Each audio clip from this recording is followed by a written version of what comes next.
Can't hear it. Hmm.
I'm Bill Canada, Custer County Board Chair, Board of Commissioners.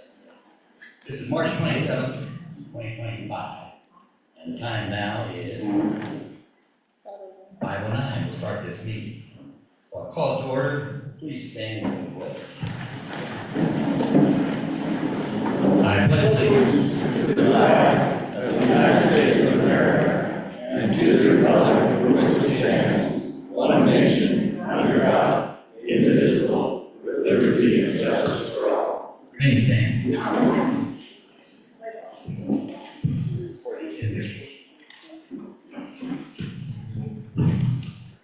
Let us pray. Dear Father, we thank you for all our blessings, and we ask that you please bless this meeting tonight. The Custer County Board of Commissioners, which are sponsoring the citizens of the valley in our presentation to understand the problems we have before us. Strengthen us with wisdom, patience, kindness, so we can solve all the perplexities of this problem and the problems that we face, and the choices that we may understand today. We ask your blessing and love for all our citizens of this great county. Grant us grace to ask what you would have us to do, that the spirit of wisdom may save us from all false choices, and that in thy light we may see thy light as we convene this board to and for the service of our Custer County citizens. Amen. Amen. Please be seated.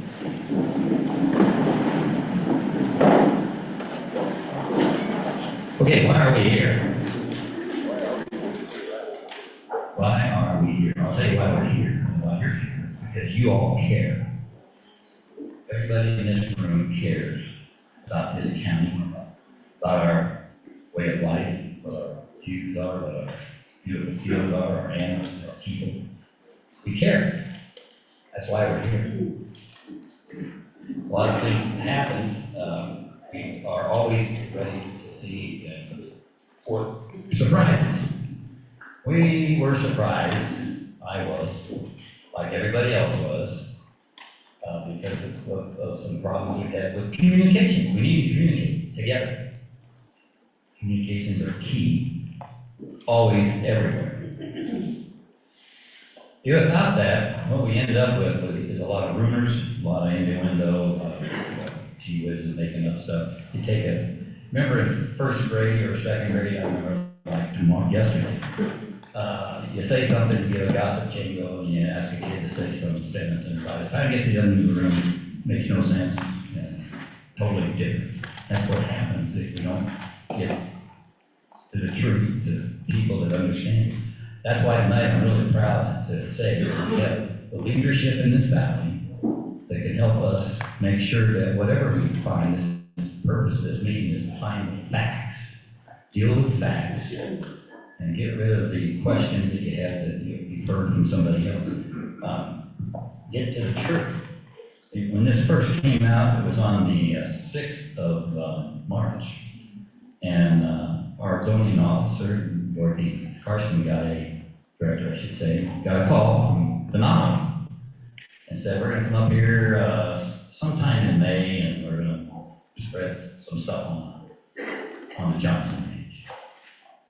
First time heard. Now, I know that other people have heard it before, and we're going to get a great presentation today by Round Mountain and Denali to understand the history of how we got to where we are today and what are some options forward or not.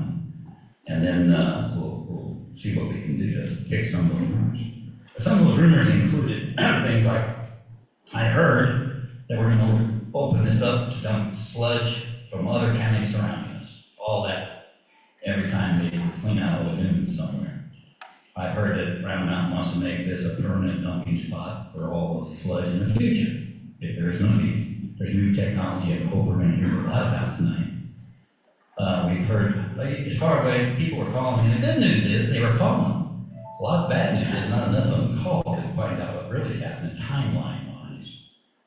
We immediately jumped on it. Dorothy notified me, and she called Paul, I think she did, and Lucas.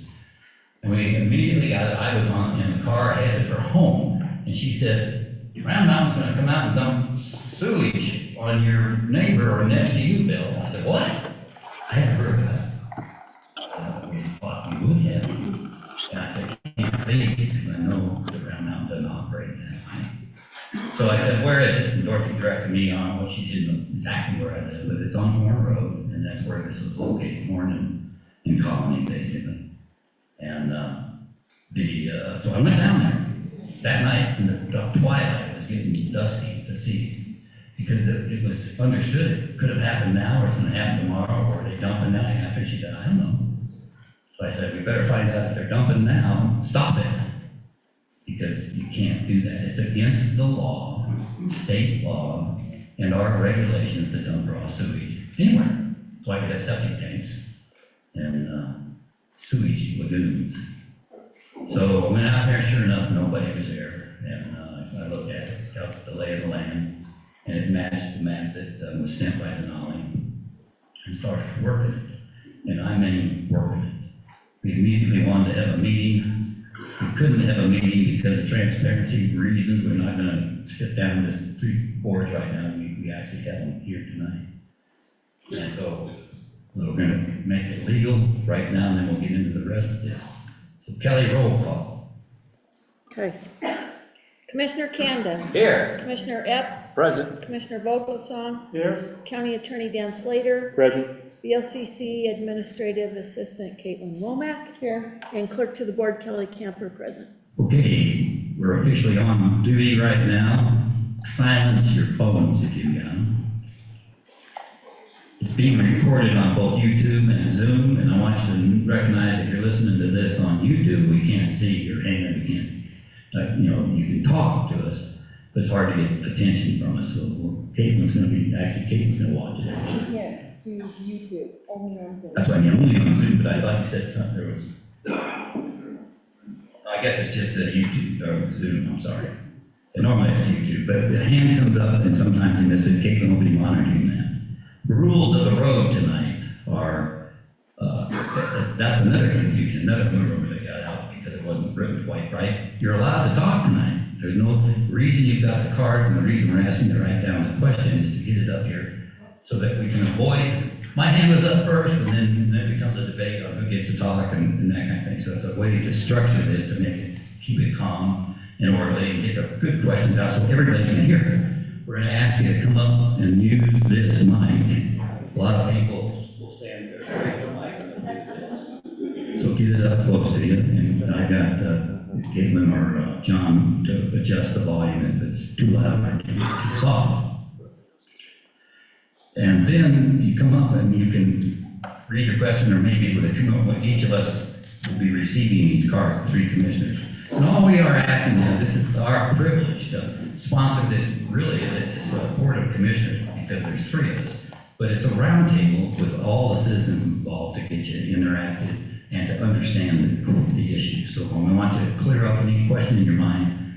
You'll get a chance to do that. If the question's been asked before, you don't need to come up. You don't need to waste our time or yours if you're satisfied with what you thought you had.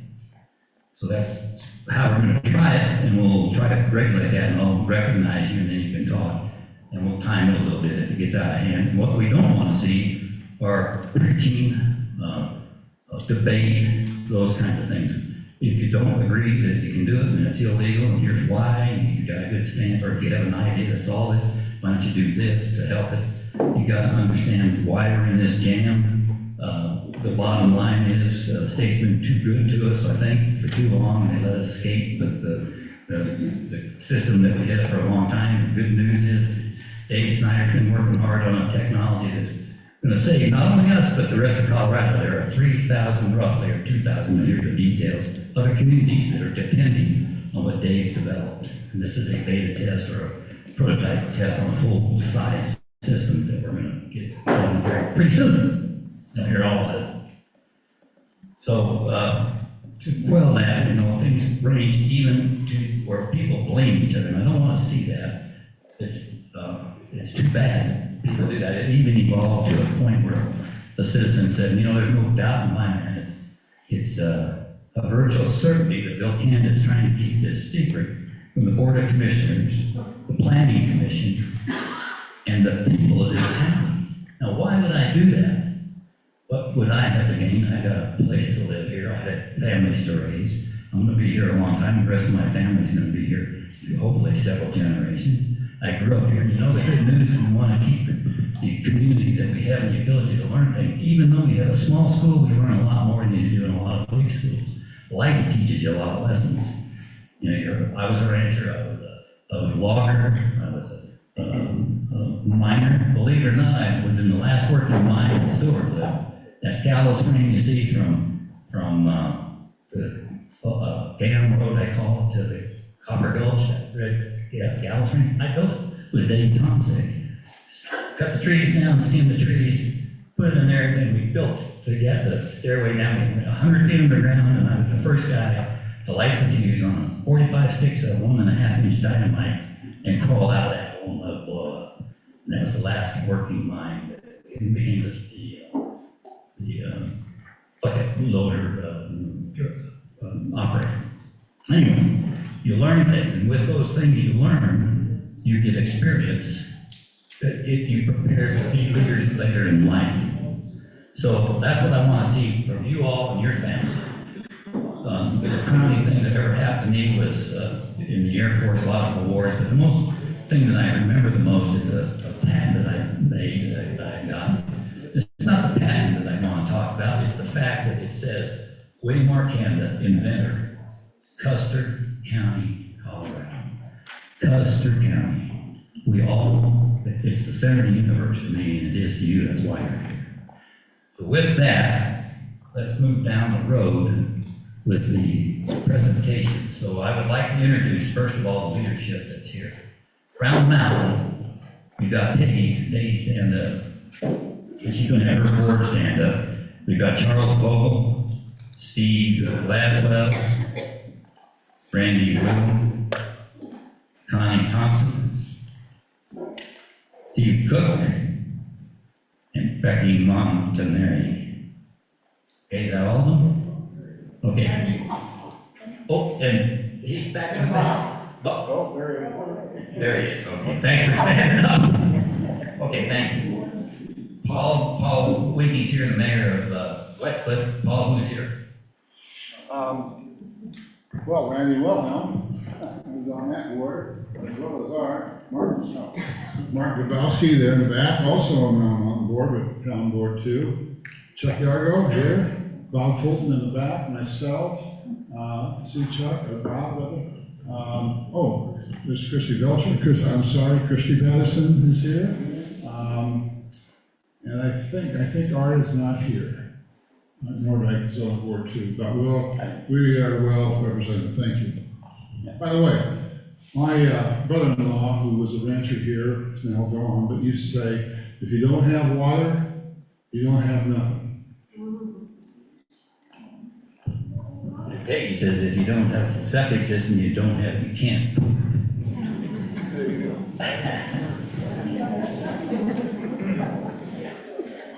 Okay, so I know you got a couple guys here. Oh, really? You got a right hand with you. Okay, Buck Winslow, mayor of Silvercliff is here too.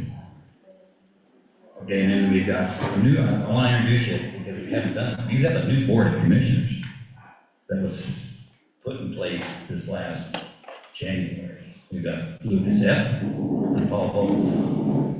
Lucas Epp hails from a job that he had a long time. You probably don't know, he was a mayor of a small town, well, many of you know it, mayor of a small town in Nebraska, who also had a septic system, a mechanical system like this, and Lucas had to deal with that as a mayor as well as the water.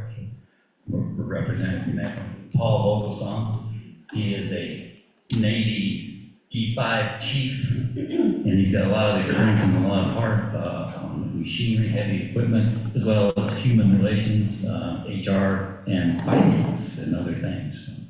We're lucky to have everybody that's here tonight, and the great talents that we have within the county, and other citizens that are here. I mean, we have so much talent in this valley, it's unbelievable.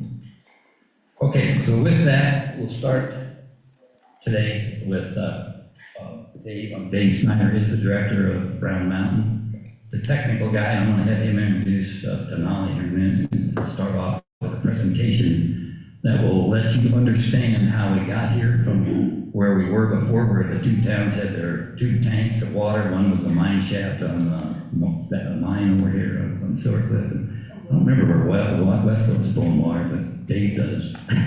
And they brought it together, and I know Buck was very familiar with that too. So come on up. Sure.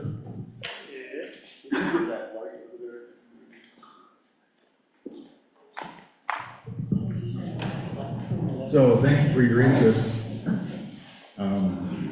Just know, my wife and I, this is year 17 in the valley, and we've come to love it like a lot of you long timers.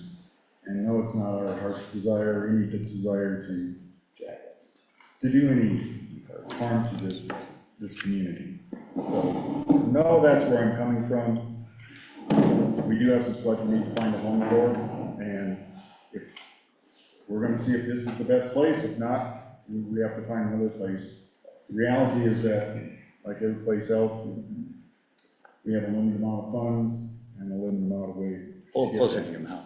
A little closer, sorry.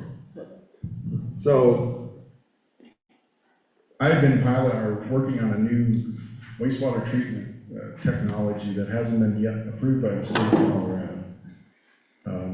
I'll kind of explain why and how we got there. It has garnered lots of not only state but national attention because it's one of the few systems that actually can destroy the chemical bond of the forever chemicals people on PFAS. So EPA has funded a water study in a little town south of Pueblo, and we are doing the wastewater study for this electric regulation, this new technology.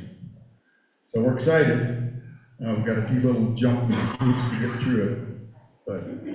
So I'm going to give you kind of a brief historical. I've been asked to do this presentation several places around the state, and I realized, you know what, I've never done it in my own community. So I'm going to give you a little snippet of a presentation that I give on our new pilot study.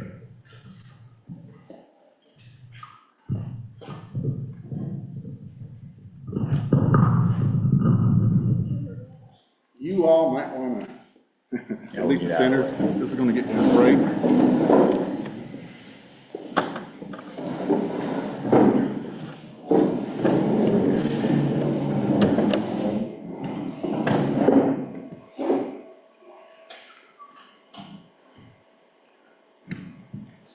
Wake up, little Susie.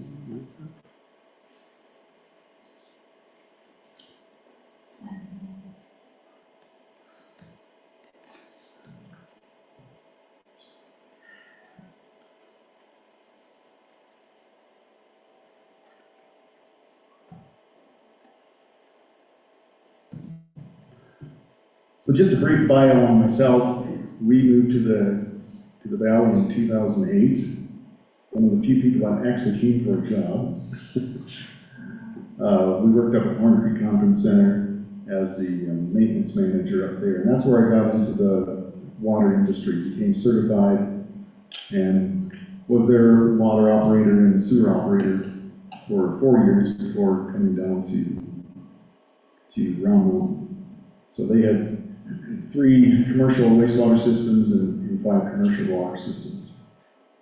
So I've now worked since 2013. This is my 12th year at the district. Started as the operator in responsible charge, and I think 2018 became the field manager, field operation manager, and then just last year became the general manager. So it's been challenging and exciting. It's my first foray into public utilities, been private all my life. So that was quite a learning phase. Ignorance was bliss when I came, and Bill was right, there were several things that Round Mountain, the can was kicked down the road. When I came, there was no more road, no more can to kick. So we have some significant challenges. We've done an upgrade to our water system. We have a new well put in and all new meters. That was a great project. The income that we're producing, the income that we're producing from the accurate meters and the solar array we put in from the new well actually produces enough income that project, Just keep up with. that project actually pays for itself. So the wastewater project was the next challenge. So here's our little district snapshot. And this one is good. You want me to get this other one? Yeah, why don't you do Take a that? picture. This one's spotty. By the way, Keith Hood's here from the planning commission. I forgot to introduce him. He's got a couple planning board members here too. The district was created in 1969. It really didn't go into full effect in 1975 when both towns deeded their water municipalities over to the district. The district then at that year then installed a collection system and then put in 1975, put in the existing wastewater treatment system that we have now. Before that, all the houses are on their own individual septic systems. Our boundary is pretty big because we encompass most of the town of Silver Cliff, which is actually in footprint huge. In actuality, we just mainly service the two towns of Silver Cliff and West Cliff. Population, you can see, one of the challenges that we have is the less wealthy people live in the town. So I don't have a big grate to squeeze when it comes to charging fees, because it's no good if I charge fees and nobody can afford to pay them. So I'm always looking for additional revenue streams to take the load off people.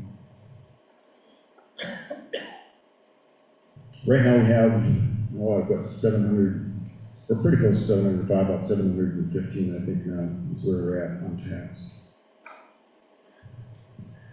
This is a little description of where we started. So I came in 2013, delightfully ignorant of the shape of some of the stuff. In late 2015, when they designed the water system in 1975, they never did discharge to the creek. We've always discharged into large infiltrator beds. So in 1975, the infiltrator beds were actually built right where the lagoon is. In about 10 years, that stopped taking effluent, so they bought 40 acres from the county and put in a large infiltrator bed there.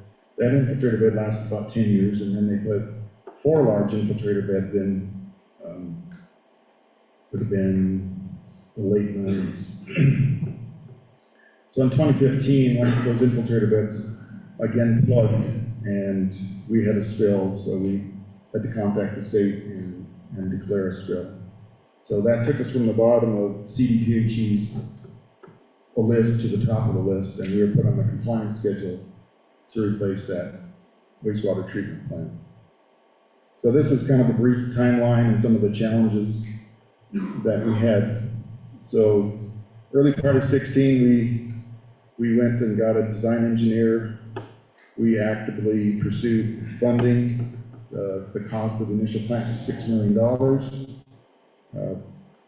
We were able to obtain very favorable. We got $3 million worth of grants and $3 million in no interest loans. So we were excited. It was pretty much fully funded, and let's go. And in the middle of 2016 came, and this was rather disastrous for us. So those have been around long, realize that Great Creek, the EPA listed Great Creek as an impaired stream. We had done initial preliminary effluent limits for both water discharge and groundwater discharge. The water discharge was actually very easy to achieve, so we actually designed the plant for that surface water discharge. But when it became impaired, CDPHE called us and said, you don't want to go to the stream anymore, you need to find someplace else, because you'll never meet the limits now because it's an impaired stream. So we argued and fought over it for a while because we're a disadvantaged community, but the EPA just came down and said, doesn't matter what exceptions that Colorado has, the federal 303D is the regulation, supersedes that all. So we stopped and had to redo our, I call it system number 2. We redesigned for groundwater discharge, and that took about a year to finish that up. We sent that in for approval. CDBHE kicked it back and said, we have concerns about the soil that you have in that discharge site. So they required us to do some deep soil core sampling in that. And unfortunately, their concerns were verified, that there was a lot of clay in there and a lot of dispersive soils that settle, and then it's really weird if you do it like the classic perk test where you actually put water in. The first perk looks great, but if you do it a day later, it seals up. So the problem is, now where do we go if we can't do, the classic filter beds?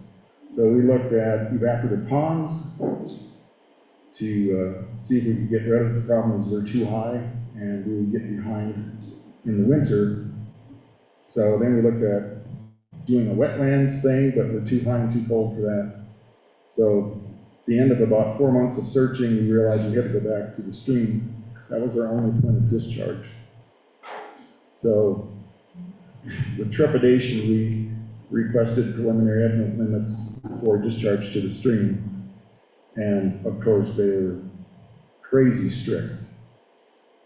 So we went then to the third design of the wastewater treatment plant, which ended up being 120 feet long, 3 stories high.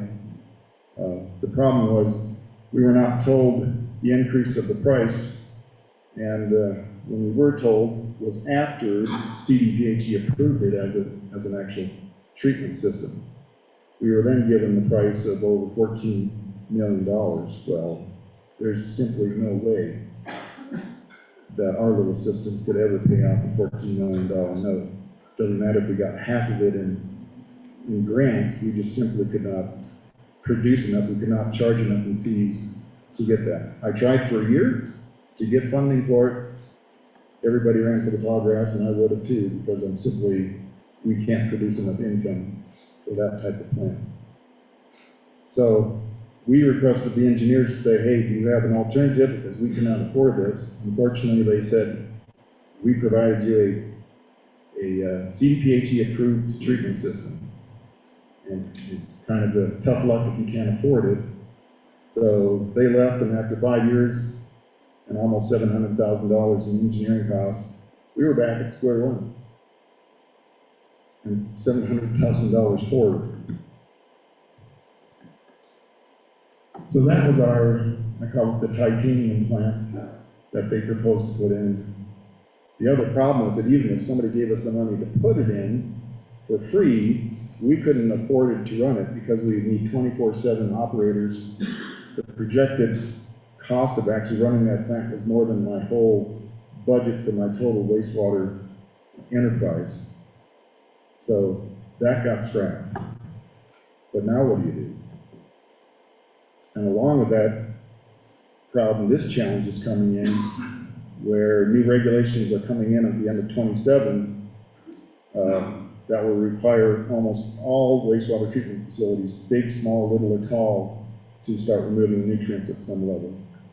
And most of the rural communities around are like us, with wastewater lagoon treatment systems, and they simply weren't designed to remove nutrients.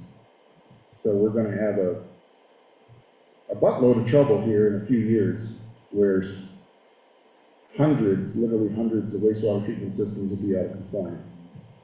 The states have kind of their automatic response is we all need to go to mechanical treatment plants, but they work and they have a place, but if you can't afford to put them in, install them and run them, it's not a solution. So it is imperative that we find an affordable, effective treatment solution, or we're going to have an environmental disaster as people just give up and walk away from their systems. So I was introduced to the Powell Water microalgae system, actually by a local gal, Yarrow Spitz-Faden, wasn't it? She worked up at Red Rocks Community College as a teacher up there, and was introduced to this company and the concept of electric coagulation. They did a pilot study up there, seeing the effectiveness of it. Electric coagulation was actually invented right at around the turn of the century. It's been used on and off. The problem with it, the original designs, it was pretty inefficient, and the electrical demand was really heavy. So a guy named Scott Powell started working on his own system in the early 80s and developed his own system. There's hundreds of these actually in use, mostly in the mining and oil industry. So this system is used to treat the worst of the worst water, the frack water, the mining process water, and it does an amazing job. I was skeptical, because when I first looked at it, it sounded like something that would get sold on late night TV with a set of steak knives. So I called him up and said, hey, I told him, I'm really skeptical, but if you're willing, I'm going to bring in 5 gallons of my poo water, and I'll meet you up at Red Rocks Community College, and we'll put it through your WASI little system and see what it can do. And I got blown away. I could not believe what that little treatment system could do in 1 and 2 minutes. We took a bunch of samples, and we almost met our super high limits just with those original treatment tests. So basically the concept of this is we're marrying old technology with some new technology. So quite honestly, bang for the buck, lagoon treatment systems actually do a pretty amazing job. They simply copy what the stream does. So what a stream does, it does clean itself. Quite honestly, right now, Dewey's Reservoir is simply a large lagoon. And that's why you get the algae bloom. It is actually treating those nutrients that come down the stream. But it takes a while. In the stream, it usually takes like 2 months to do a certain amount of treatment. In a lagoon, you can shorten that up and make living conditions for the bugs more ideal, and you can get it done in about 3 weeks. 2 weeks to 3 weeks, and you get that same amount of treatment. The positive for a mechanical treatment system, that you can dial that in and do that same treatment in 6 to 8 hours. So it's pretty amazing. The problem is, everything that you shorten the time, you need more operator oversight. So for us, if we can make a lagoon treatment system actually effective, bang for the buck, then I have minimal amount of operator hours to actually run it. So there are some inherent issues with lagoon treatment systems, which are short-circuiting. The water wants to go straight through, and it limits the time that it actually gets treated. And it struggles with nutrient removal. When the weather's warm, it does a pretty good job. When the weather's cold, it struggles. So what they've done is found some ways to simply take care of some of those long-standing issues on the treatment of the lagoon, put those in, and then add this little wander blue thing here. That's the electric coagulation unit. That's a 50-gallon a minute unit. At the end is kind of the cleanup curve. There is one of these systems running in a little dinky town called Hydro, Oklahoma. It's been going now for 13 years. So we have some good data on the actual effectiveness of this operation. One of the interesting things that they married with this is the reality of wastewater treatment getting oxygen into your ponds, into those bugs, is the most expensive part of the treatment system. And if you go past the old lagoons, you'll see 5 floating aerators out there running 24/7. It's kind of a dumb design because you're trying to force oxygen down into the water rather than having it come up from below. So what they've done is there a way that we can produce oxygen without using mechanical, or can we supply an additional oxygen maker? So they've actually developed a single-celled algae, microalgae, that produces amazing amount of oxygen, but it doesn't make that nasty stuff that you see in Dewey's around August. So we're actually going to do a study with that to see how effective that is. We knock our electric bill down half, a quarter, so that will be part of our pilot study. We're also going to change the concept of how we get oxygen into the system. So instead of aerators on top, we'll put fine bubble diffusers down at the bottom of the lagoons. That does 2 things. It introduces more oxygen, more efficient, with less power, and it also provides a mixing action, so it keeps all those solids coming in suspended. Because the initial design of a lagoon is, the concept is that those, just like your septic tank, is they'll come in and those solids get eaten and then it settles to the bottom. This takes that problem away. It keeps it suspended, and it suspends all the way through the system.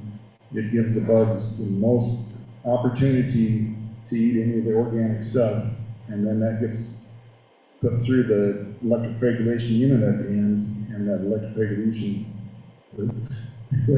unit then takes out those solids. So the hydro plant's been running for 13 years. On year 11, they did a sludge judge just to see how much sludge had been accumulated in those ponds. The size of the pond was almost exactly our size. They found almost no sludge in there, a little bit on the corners, but they realized that had been suspended through and taken out. So that's exciting, because that's always a problem, is every 10 years, good maintenance on a lagoon, it's supposed to be desludged every 10 years. But this takes away that whole problem.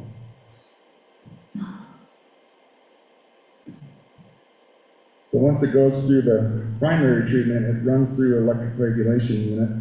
This is actually the one that's over in hydro. It uses just 1/8-inch steel blades as the treatment. And as electricity goes through that, there's a little bit that comes off of these blades and mixes in and helps coagulate. So that's a new one. That's what they look like after they're used. They usually last 2 to 3 months.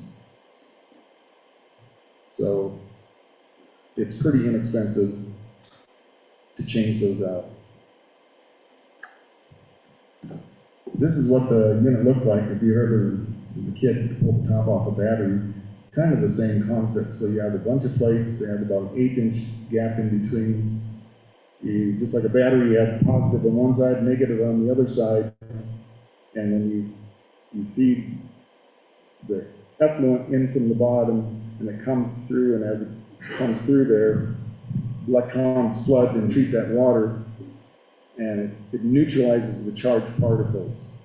So when it comes out of it, it is fascinating to watch. Those particles come out a pretty good sized flock, and then it actually just, it finds each other and creates this large flock. And that's what you're looking for in this type of treatment. Usually what is conventionally used is either aluminum powder or iron powder, essentially is what it is, as coagulants to get that stuff to coagulate together. The great thing with this is we don't need to add anything. It's actually producing its own teeny tiny bit to help. So now your sludge amounts drop dramatically because you don't have all this additional coagulant that you're putting in there that you have to get rid of someplace.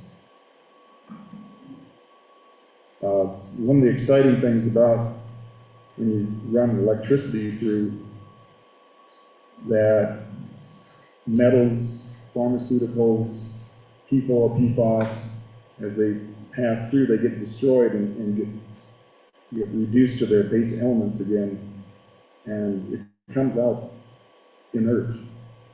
And they've done several tests on it.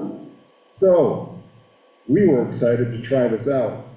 So if you go past the ponds, you'll see that there's an empty set that have been cut out in the early 2000s. They actually dug out the second set of lagoon treatment ponds, but they haven't ever been done. So I went to the state and said, hey, this is a great idea. Why don't we get that second cell set, put that in play for the pilot study, and then we'll bring in and put in an EC unit off the end. That's an easy way. That way we can manage the existing ponds. We can actually try to start putting some of that and run it through the treatment as part of the pilot study. I thought it was a great idea. CDPHE didn't think it was such a great idea. They had two main heartburn issues with it. One is that we were putting in too much infrastructure without them officially approving the design. The catch-22 is they can't officially approve the design because it's not an approved treatment system. And then it didn't have a discharge permit. How long does that take? Probably 2 to 3 years. Well, so that got scuttled. So then I went and said, hey, is there any way that we can use our existing treatment train, because that does have a discharge permit?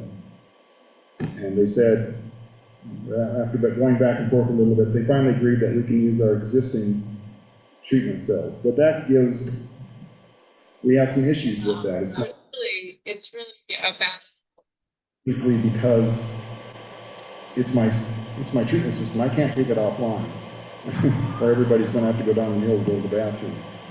So it's like, well, how do I?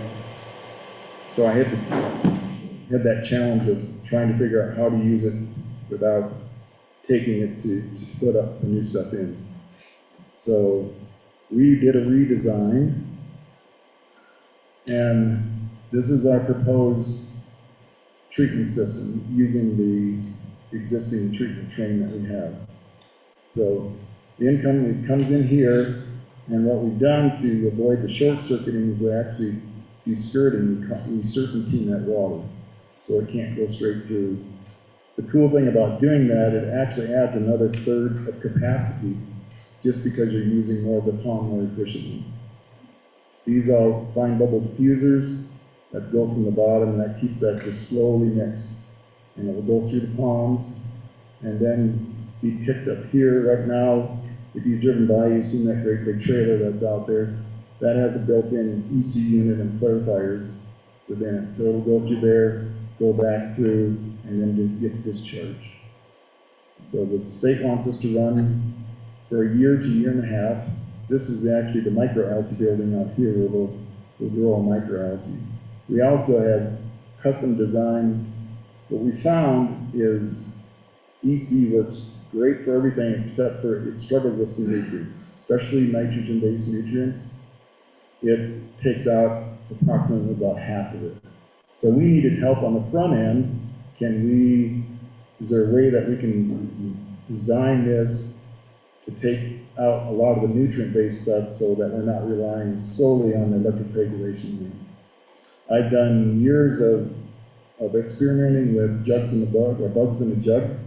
I call them basically bioaugmentation, and have had limited success. And I've always thought it was backwards. It's like I have a problem and I try to find a bug solution for it. We decided to kind of reverse the process. We found a company in Dallas, Texas that agreed to work with us. And so I did the same thing. I sent 5 gallons of cool water to them and said, take this apart, find out what I have for existing microalgae and other bugs in there, and these are our limits that we need to achieve. Can you create a custom microbe solution that'll help our treatment plant get to these effluent limits? And we did testing for about 2 years. They would give us a solution. We would take the solution and run it through there, and then run it through the electric regulation unit. We would get close, and then we had problems getting arsenic out, so they found a microbe that can absorb the arsenic. Phosphorus, the same thing. So at the end of, actually it was in January of 2023, we actually, with the microbe treatment and EC, we actually met for the first time those very high tight limits. We were really excited. So I immediately did a second test just to see if it was a fluke or if we actually got there. So in February, we did a test that year, and we actually got better results. So we were really excited that, man, we have dialed it in. So we were hoping that the state then would take that as, hey, this is legitimate, let us go ahead and build this plant. They said, no, you're close, but you need to run a pilot study on this to see if a bigger system in cold water in the winter can do this also. So it took 4 years to get that approval just to do the pilot study, and we just got that 3 weeks ago. The unfortunate reality, they gave me 180 days to get it up and running, which is a bit of a, oh my, got 6 months. The projected cost of this is about $1.6 million. How am I going to pay for that? Power Water themselves came through big time. This unit, they actually designed for a pilot study up in Ontario on the frac fields and the sand fields up there extracting oil. Canada actually put out a RFP for companies to see if there's an effective, affordable way to actually treat that water that they use to force this oil out of the sands. So Paul Water teamed up with Suez, spent $1 million, and made this fancy trailer. It's pretty amazing inside if you're a plumbing geek. Unfortunately, COVID came, and Canada shut the gates. They shut the border, and unfortunately, this was never used. It just got pulled back to Oregon, and it sat there. So I negotiated with Paul Water and said, hey, is there any way that we can use this for our study? So they donated use of this trailer. That's $800,000 right there. This little unit back there, that's our little electric regulation unit. And then this is the first clarification unit. We're actually going to do 2 other new units, new technology clarifiers, that those 2 companies have agreed to allow us to use their clarifiers in the pilot study. They've donated that equipment. So that's another tens of thousands of dollars. So we went to Department of Local Affairs to try to get a grant for this. This really isn't in their ball field. They usually only do grants for CDPHE approved systems. But I thought, no, all I can say is no. So we went and asked and did a presentation, and fortunately they were very excited. They had been following our little foray for over the last 4 years, and they gave us more money than we asked for. How often does that happen?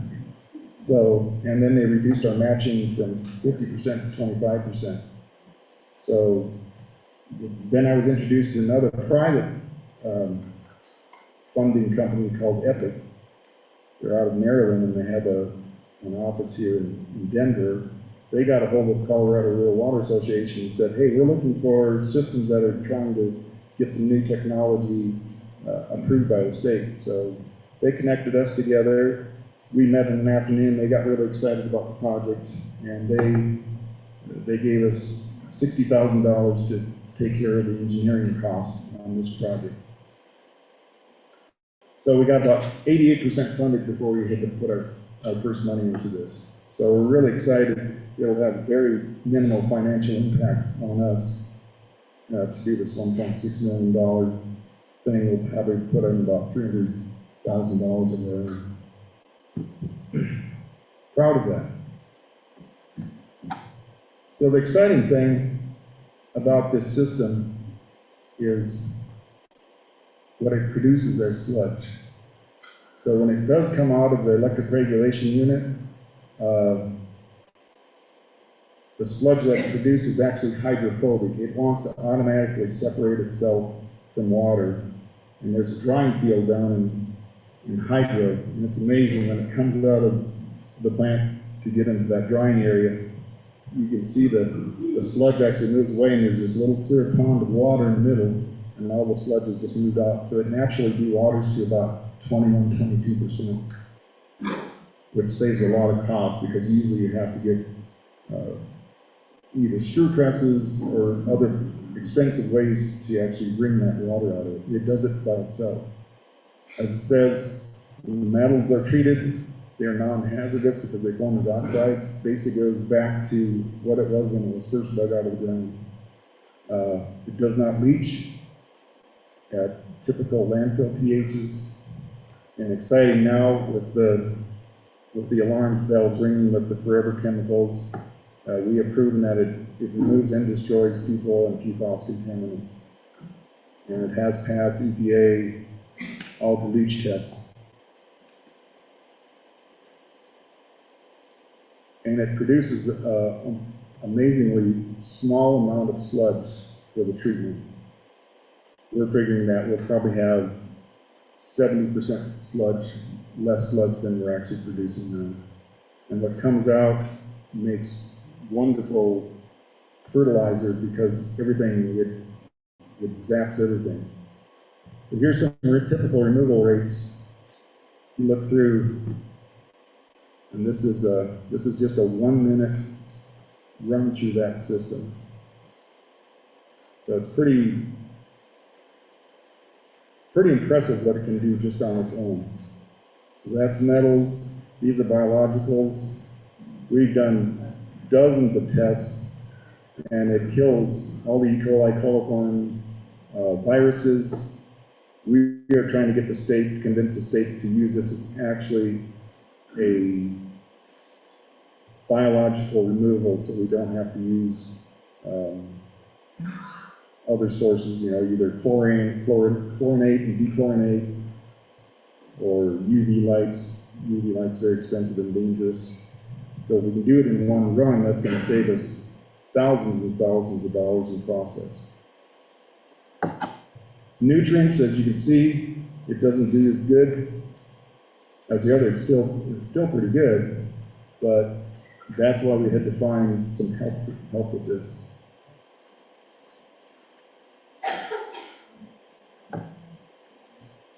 So these are our bench scale test results. So these limits over here are the limits that we have to meet.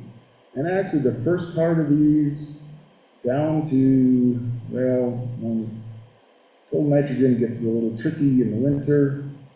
But these two here were the real ringers for us. So here's the reality that you have to work with CDPHE. On the water side, they will allow 10 parts per billion of naturally occurring arsenic in your drinking water before doing any action removal. The crazy thing is what they want on my treatment discharge is not a 1 or a 0.1. They want me to get to a 0.02 parts per billion. Well, to this day, there isn't a lab in the state that can actually measure to that point. They can get to a 0.05. So I had a 15-minute argument with the CDPHE engineer when we achieved a non-detect. He said, "Hey, Dave, I achieved a non-detect." He said, "Well, did you get to a 0.02? I think so." Well, you have to prove to me they got a .02. You know, I had to turn it around on him. It's like, no, I'm gonna force you to prove that I didn't get to .02. So they finally reluctantly said if there's a non-detect, we'll say that you met that. Phosphorus too. Usually a low phosphorus limit is a 1 or a 0.5.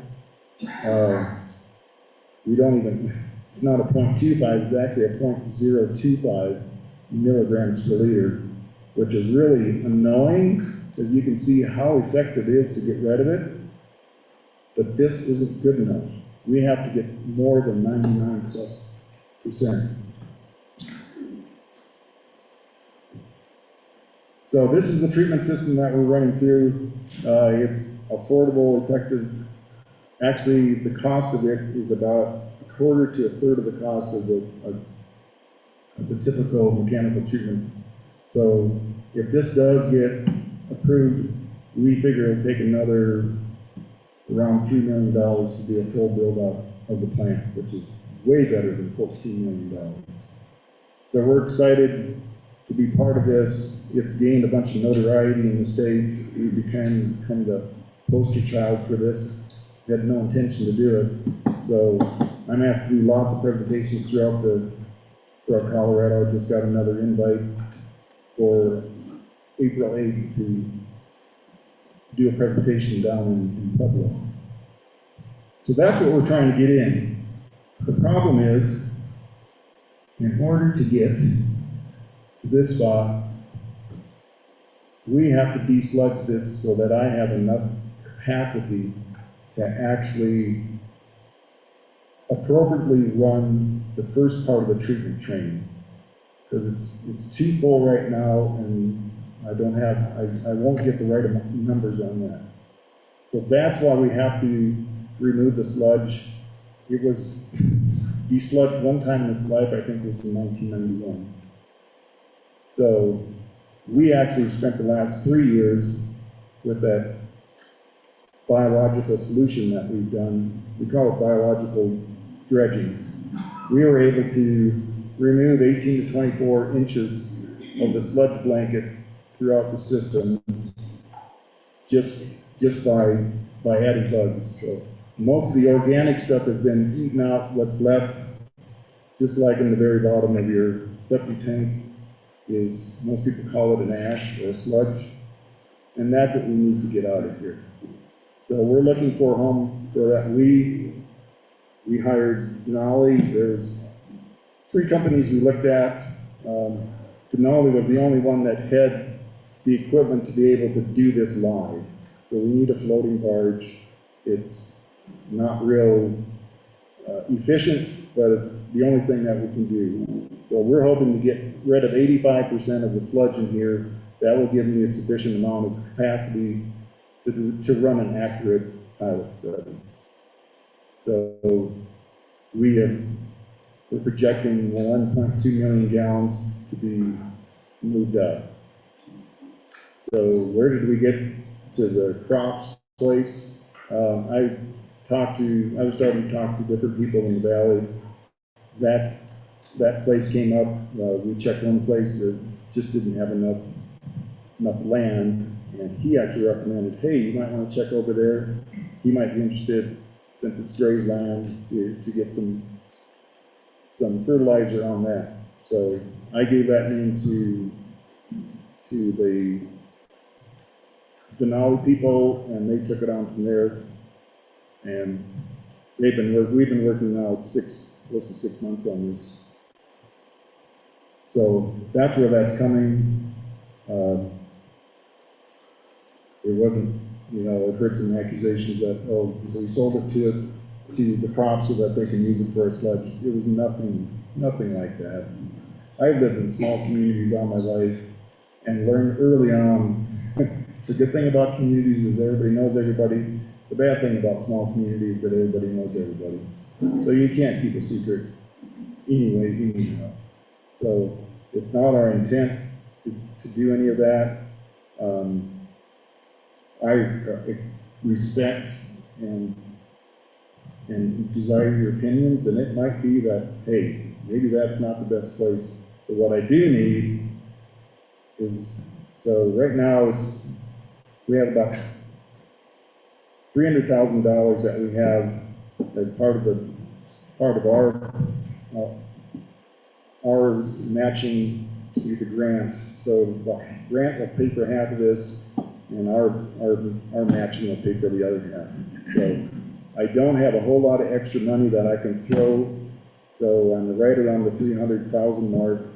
If we can find a place with a radius of 10 miles from where these ponds are, we can stay in that $300,000 range. So that's my limits. We have 180 days, so we're hoping that we can try to find a solution that works for everybody, that we can get this going, because we're really excited that this is one of the few treatment technologies out there that actually, especially with the pharmaceuticals, which happens in wastewater and the PFOS that are in it. So that, I can open it up for questions or send it back to Bill. Okay, what we'll do is, if you've got questions right now on what you've heard, pass them to the center, and Caitlin and John or somebody else will help pick them up. And Dave, you want him to present how he's going to get out, or would you like to answer the questions first? That's okay. Yeah, I think we'll just do questions First on. maybe probably relate to. All right, so we've got some questions initially here. You want to pull one of yours up? And what I'm going to do is call your name up. So why don't you grab that one? And I'll you come on up here, and you can state your question that you wrote down. I'll start it off with one up here. Bill, should I introduce myself? Yeah, okay. You're on. Okay, wait a minute. It's a team here. I'm sorry. I thought Dave was going to introduce you. Oh. So Dave, introducing. Yeah, introduce yourself, Sam. Yeah, really. I can talk. My name is Sam. No, they want to do it on. Oh, No, use the mic. all right. You can take it out and stand and It's hold also it. on the line as well, so that's why. Yeah. Okay. Hi, everybody. My name is Sam Engel. Like Dave said, we've been working on putting this project together for about 6 months. I'm the Director of Sales for Denali in the Rocky Mountain region. I'm joined here tonight by Luke Bond. Luke has been doing this work with communities across Colorado for about 3 decades. I've been with Denali for about 3 years. I will just, say off the bat that we do dozens of these projects, just like this one. It is the normal route for a community that needs to clean its lagoons to do land application. And the closer that we can find land to do that, the more just efficient it is for everybody involved. It means a lower cost for the community. So I'm not here to tell you that land application at this site is the best place to do it. Dave said this sludge needs a home, and we are in the home finding business for sludge. We work with the biggest cities in Colorado. We work with some of the smallest towns, and we've done a lot of projects just like this very successfully. So, Luke, I'll probably hand off some questions to him, but I'm happy to answer them as well. And there you go for an introduction. Okay, great, thank you. And also keep in mind, your questions don't, if you're going to ask where would be a better place, we can do that too. And, we can discuss that with people that might have an idea, and that's okay. So let's get Sue Pittman first. She's got a couple good questions. Sue, where are you?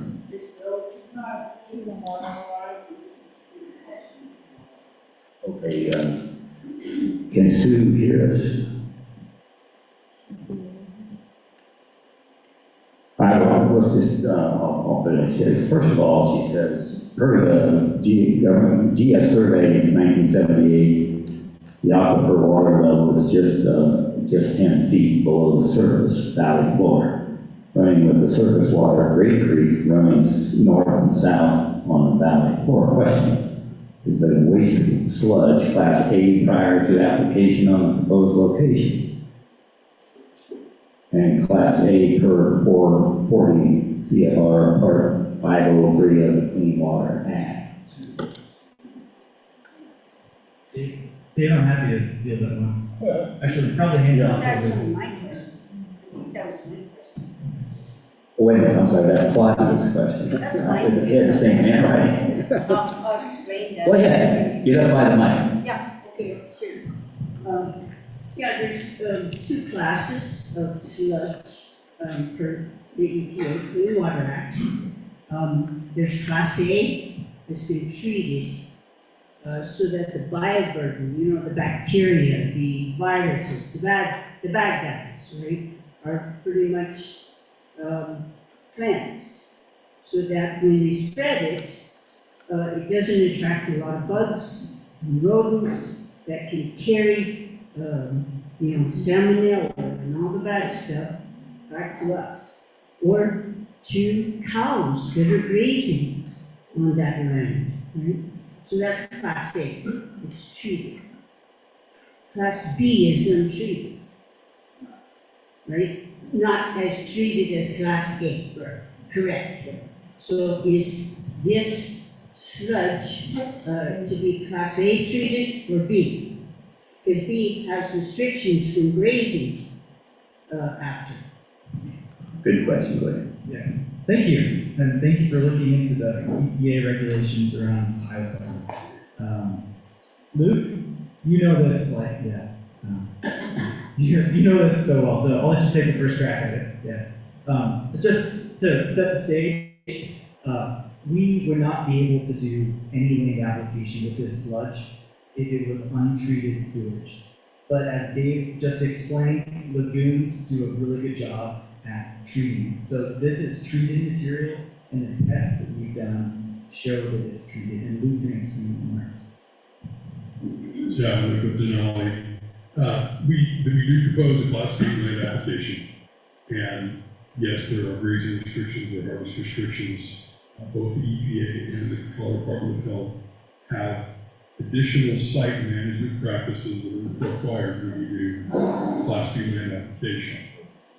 One of those would be the grazing restrictions, which Joseph is aware of. You cannot graze cows for 30 days after application. Basically, you're going to let the sun finish doing their job until the lagoon didn't finish it. Back to the groundwater question, the EPA does not have any rules specific to groundwater and biosolids application. Colorado Department of Public Health and Environment does. Their rule is you can't have groundwater come within 5 feet of the soil surface on an annual high.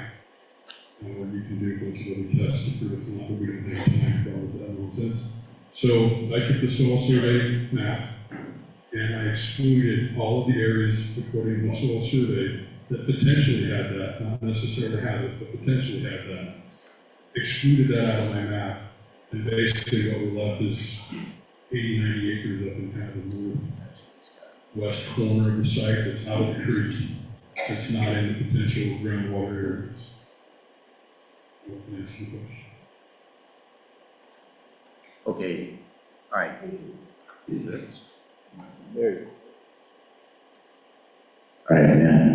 All right, now with you, Sue, she's got two good questions here.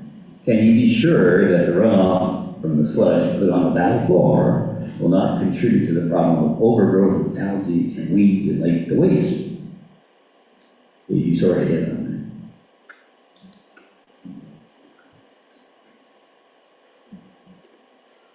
I guess I'll take this one too. Basically, if you go back to the EPA rules, they require 33 feet for 10 meters, 33 feet. Colorado, because of the potential live stream, we're scrolling to a map. And I've actually got another updated map since this one that excludes both of those perennial stream to bed looking areas. So it's just that northwest corner. But anyway, now we're looking at 50 and 200 foot buffers on grass. Can I promise that nothing will happen? No, I can't can't promise them nothing will happen. But CSU's done rainfall studies on biosolids application, and there's very little biosolids that leave the site. Very little nutrients that leave the site, especially with the buffer area. We're also looking at very, very, very low application rates. I would recommend, if I was not under this scrutiny, trying to grow grass for a guy, I'd recommend 50 to 60 pounds of nitrogen. And with the amount of volume we have in this project, we're barely going to put down 25 pounds of nitrogen. I'm actually afraid that there will be equipment compaction damage that doesn't really get mitigated by the nutrient product applied to it to pay for the pain in the butt of putting it down. But that's what we got. Okay, she also asks, how will the safety of the drinking water and Round Mountain customers be assured when the sludge, which will likely contain toxic forever chemicals, is spread on the land over the wells from the drinking water, from the wells, which the drinking water will be drawn? So the 40 CFR 503 and Colorado Regulation 64 are designed to be protective of the environment. That's how we assure there's environmental protection, because these rules are put into place to protect the citizens of Colorado, the citizens of the United States from this practice and the potential nutrient, whatever problems that could ensue. For the forever chemicals, we're in a weird place, I'll be honest. Denali is working nationally because we're a national corporation that has to deal with this. What happened was back in the 60s, they created this, or even earlier than that, they created this cool stuff that makes stuff slipperier and makes water not stick to stuff. And so we've been using this product on various Gore-Tex, carpet, Teflon pans, all those things for generations. 20 years ago, they said, ooh, boy, this stuff might be a little bit bad for us. So they asked the industries to slow down on the manufacturing use of it. Over the last 20 years, the levels of PFAS that are detected in human blood have dropped dramatically. However, we're still trying to chase and go further down with our levels and our potential for exposure. So recently we've had this PFAS thing come up, and we want, everybody wants zero. Well, we can't get zero because it's ubiquitous, it's everywhere. They found it in Antarctica, they found it everywhere. I did happen to use this town in a response email to my corporate people yesterday. I didn't name you by name. But I said, the 3 parts per billion that we detected, 3 parts per billion, that's what the P, that we detected in the biosolids is the lowest level that I have seen in the state so far.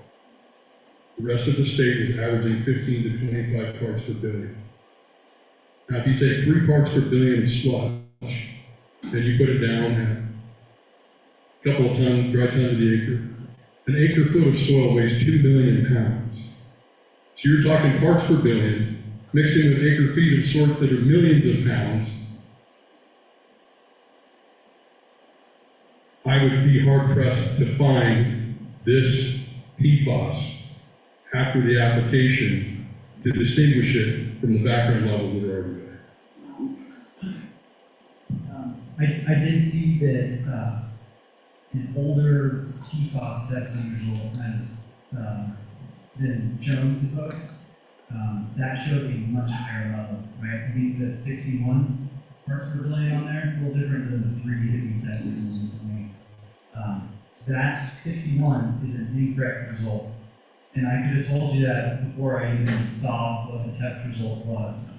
When the state of Colorado started requesting that wastewater treatment plants do PFAS testing, they did not have good communication with the labs. Sludge is liquid, so we pulled a liquid sample. We sent a liquid sample to the lab, and they did an analysis on it that is designed to be done with a solid. So we actually had the state biosolids regulator, was that a year ago or a few months ago? Yeah, a year ago, basically say to the whole industry, because we're getting these crazy numbers, stop sending labs liquid. And so the sample that was more recently taken that gave us that 3 parts per billion result was sent in as a solid. We dehydrated the sludge before we sent it into the lab. So it actually was correctly done that time. And if this community would, I'd like to ask Dave that we take more PFAS samples, we have no problem with that. But just to see a 3 is really encouraging. So you guys have good sludge. Okay, you'll be challenged on that again, because there's other questions like this. Sure. We'll bring it up. So I want to, online, there's AJ Grant, if she can hear me, unmute, and she's got 3 questions. I can hear you. Thank you very much. Thank you, commissioners, for allowing us to speak. Hold on one second. You gotta get a mic on there. Go ahead now. Can you hear me? Talk loud. Okay. Go Well, ahead. all the information coming out here is very interesting, and obviously we're at a very decisive point where decisions have to be made.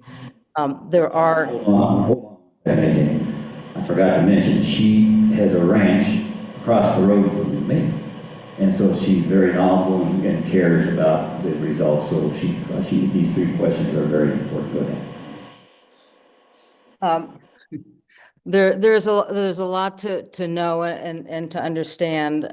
I will say, not only am I a landowner nearby, but I used to head communications for Denver's biosolid program and MetroGrow many years ago. And in this position, I frequently dealt with a lot of the angry constituents about odor complaints, and particularly after it rained. Maybe things have changed with this waste management technology, but it's not necessarily what I hear. And it's very concerning that the leaders are contemplating a site for biosolids disposal that's so central to the valley and so close to active ranch operations and residences, who are relying on state-approved domestic water wells and not having a stench in the neighborhood. I have one quote I'll read and then a question that I have. And there's a snippet from an article from Oklahoma from last August. It's a woman that says, the cool morning spring breeze hit Sandra Treywick like a punch to the face. Walking through her wooded 38-acre donkey farm in central Oklahoma, Treywick suddenly found it hard to breathe as the air smelled toxic and like death. Less than a mile away, a truck was spreading a chunky dark fertilizer on a hay farm, a familiar ritual in the rural community just beyond Oklahoma City. But this fertilizer was putting off a smell that Treywick had never encountered. Soon she discovered the fertilizer was made from processed sewage.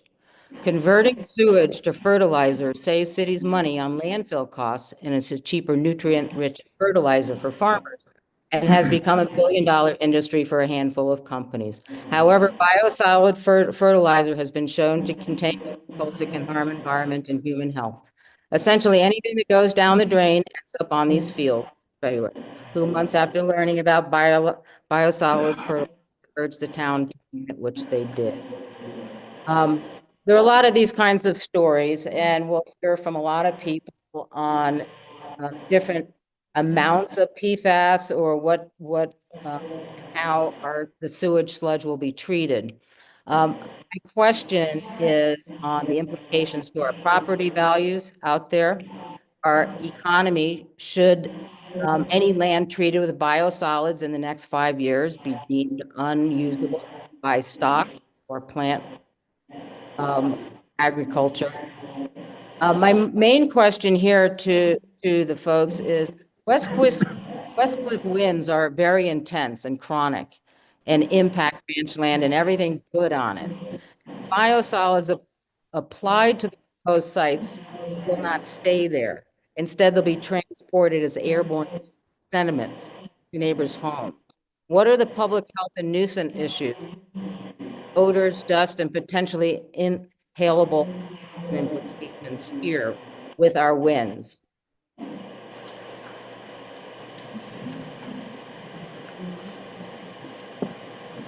Okay, go ahead. Got an answer or a comment?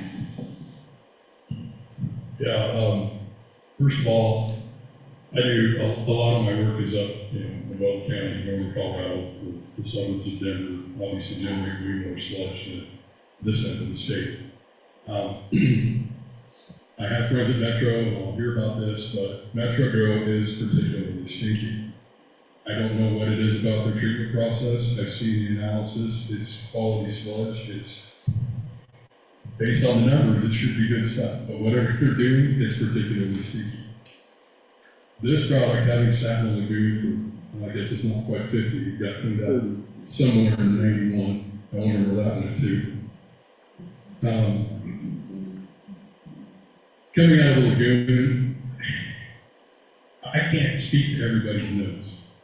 If I'm in church on Sunday and somebody wears gardenia, that drives me nuts. Somebody's going to be offended probably by lagoon sludge. But out of all of the sludges, lagoon sludge is usually the least odorous. We have good data on this sludge, going back to the previous question about the attracted to flies and mosquitoes and whatever. We ran additional testing so that we can leave this on the surface. We have the test results for that. This sludge has been digested and digested and digested. It's very broken down. The nutrient content is very low, so the propensity for odor problems is minimized in my mind and my experience because of the project that it is. As far as erosion and dust control, yeah, there's always wind, but compared to sites that we handle that are conventional tillage farm ground that we're putting biosolids on, then the dust and debris that comes off of that compared to the dust and debris that's going to come off of already established pasture is going to be minimized. Cover crop, residue, all those things are the things that the Soil Conservation Service looks to protect from wind erosion, and we've already got that established. In fact, it might help because we could grow better grass, because based on the soil tests that I've got, the nutrient value, the carryover nitrogen is very low.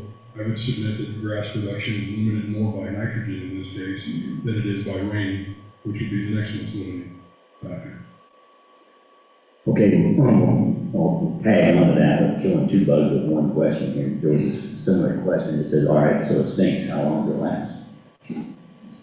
In my experience, the day of application, a couple days it'll smell, and then as it desiccates and dries out and soaks in, then the odor will go away. It may get spruced up by the next rain shower and maybe the next rain shower, but by that time, the smell should be pretty well dissipated. And there's a question about property values, and I have seen sites that I have had permitted and I have applied sell to commercial development, rural estate development, and I've seen them sell to housing development, almost high density, not like apartments, but regular density town style property. And I've never seen the people lose the money because it was a biosolids place. Okay, thanks. Steve Gordon, you're here. Steve, where? Come on up. He's got a couple questions, and I'll start it off as he's coming up here. He's asking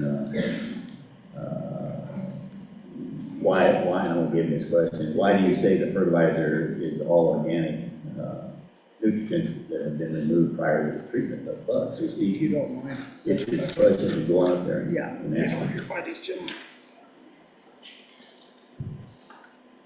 Gentlemen, appreciate you coming this evening. A few different questions here. Number one, we're talking about the fertilizer, right? So if the bugs have ate most of all of the nutrients out of it, then there really is no fertilizer left, correct? Very good. It's not gone. Okay, so technically, there's not much fertilizer left in this particular sludge. Keep it up to your mouth, thanks. Correct. Okay, just to get that straight. Bear with me here. So from NSA Public Fact Sheet 105, EPA sludge options for open dumping of land disposal. Okay, so the EP sewage sludge use and disposal regulations is unique. It gives municipalities the option of either violating the federal prohibition against open dumping of solid waste with no federal liability, or disposing of the sewage sludge in a landfill as required by federal law. That's public fact number 100 and 101.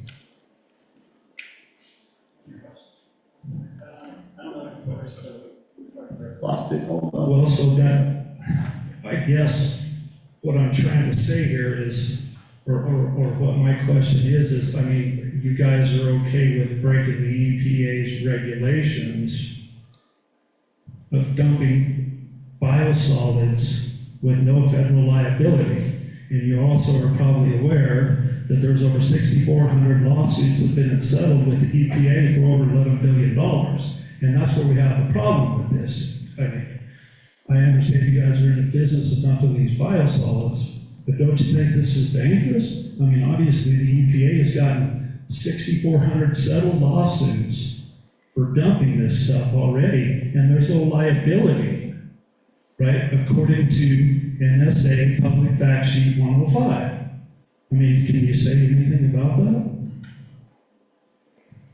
I guess it's a little confusing because in the Code of Federal Regulations, 40 CFR 503, they have specific rules for how thou shalt apply and how thou shalt not apply biosolids. So if the federal rules dictate how you apply biosolids, I'm having a hard time seeing how the federal rules are in violation of the federal rules. Okay, don't debate it, it's okay, he made a good point, Steve. Now go ahead. I'm trying to kind of, Yeah. you guys can explain a little more than some of this information that we're seeing. If you have a little, if there's federal regulations or whatever, I mean, that's what we're looking for. Hold it up to his mouth.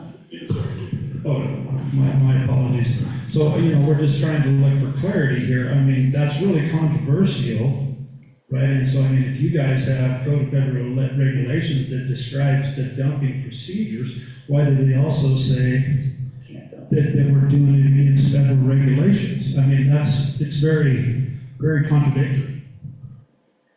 So the part of the federal law that Luke just mentioned, 40 CFR, what we call the 503 rules in our business, this is the Clean Water Act. So this is the Clean Water Act of 1972. This is a section of it that is specifically about biosolids. The creation of the Clean Water Act led to our industry. It led to Round Mountain's industry. And we, as a company, operate according to state and federal laws. People have brought up the stuff that happened in California.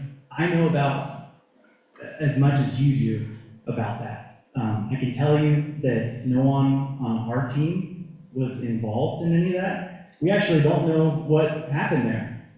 We just saw the press release come out from the EPA. Our team in Colorado operates pretty independently. We've been doing this for 30 years. We've been doing this for as long as the state has had these regulations in place, and as long as the federal government has had these regulations in place. And we would not be able to operate, we would not be able to get permits from the state of Colorado if we were not operating in accordance with the laws and regulations of the state. So Okay. we do operate. Steve, you brought up a good point, and it is confusing, and it does contribute to our dilemma of whether we allow it or not, but at that time that we get to that point. I would add to that since there was a fine issued in relation to the biosolid rules, those fines were issued in relation to 503. The EPA is enforcing 40 CFR, 40 Code of Federal Regulations, 503. They're enforcing that. Somebody from Denali didn't do it right, and the EPA caught them and fined them. So the rules and the law work.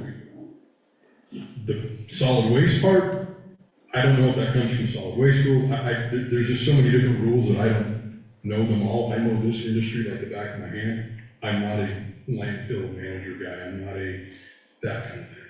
Okay, good questions. Thank you, Steve. All right. One more. Yeah, one more. One more. And so, back to what you guys said about the test, my next question would be, so if you guys have a most recent test that only tested 3 parts per billion, why does the panel of county commissioners not have that test? That's the test that we looked at, that we seen that had 61 parts per billion. Per trillion. 61 parts per billion. The gentleman, what the commissioners have are not current, so I'm just wondering why, if you guys have tested that, why they don't have that. Thank you, by the way. Thank you, Steve. Go ahead and answer. So the latest results, I had tied up at the lab. I ran this test and another longer test. And so we actually got an early disclosure, I think, late last week. And so that was the first time we got our hands on it. So sorry that you don't have your hands on it yet, but we just recently got it ourselves. Well, we needed, planning commission will need it, so thank you. Okay, I got two more here. One that was answered already, and I want to make sure everybody understands. We're trying to get everybody's thing answered here. So will the initial sludge be treated? Well, I think we've approved that out, and we understand that it will be. The other one was from a concerned citizen. Why is this requirement? Why is there a requirement if it's there for people to have a compliant septic system that they're not allowed to spray it on? And, you know, we have a system, yet we're allowed to spray the stuff that we have in our septic tanks on the ground. That's the question. Well, actually, in 40 CFR, there are rules. If you know what you're doing and you follow the rules, you, in various places and in various ways, can land apply septage. Okay. All right. Then there's another one. And Dave McKenna, are you in here still? There's Dave. Dave is a driller up here. Well, drills a lot of wells. As a matter of fact, he's drilled down to 400 feet in the area of the dump here that we currently have. I call it the dump. It's our landfill. And you mentioned if there's another spot to put it, perhaps quantity, then what would it be, and is it okay to do it? So Dave, state your question. Well, it's not so much a question, it's an observation. I kind of came late to the party the other day and went out to your house to look at water well and come up with some solutions for that. We talked about your sludge problem in here. First, Dave, congratulations on what you're doing there. It's amazing work, and I hope they fast track it and get their head out of their tail.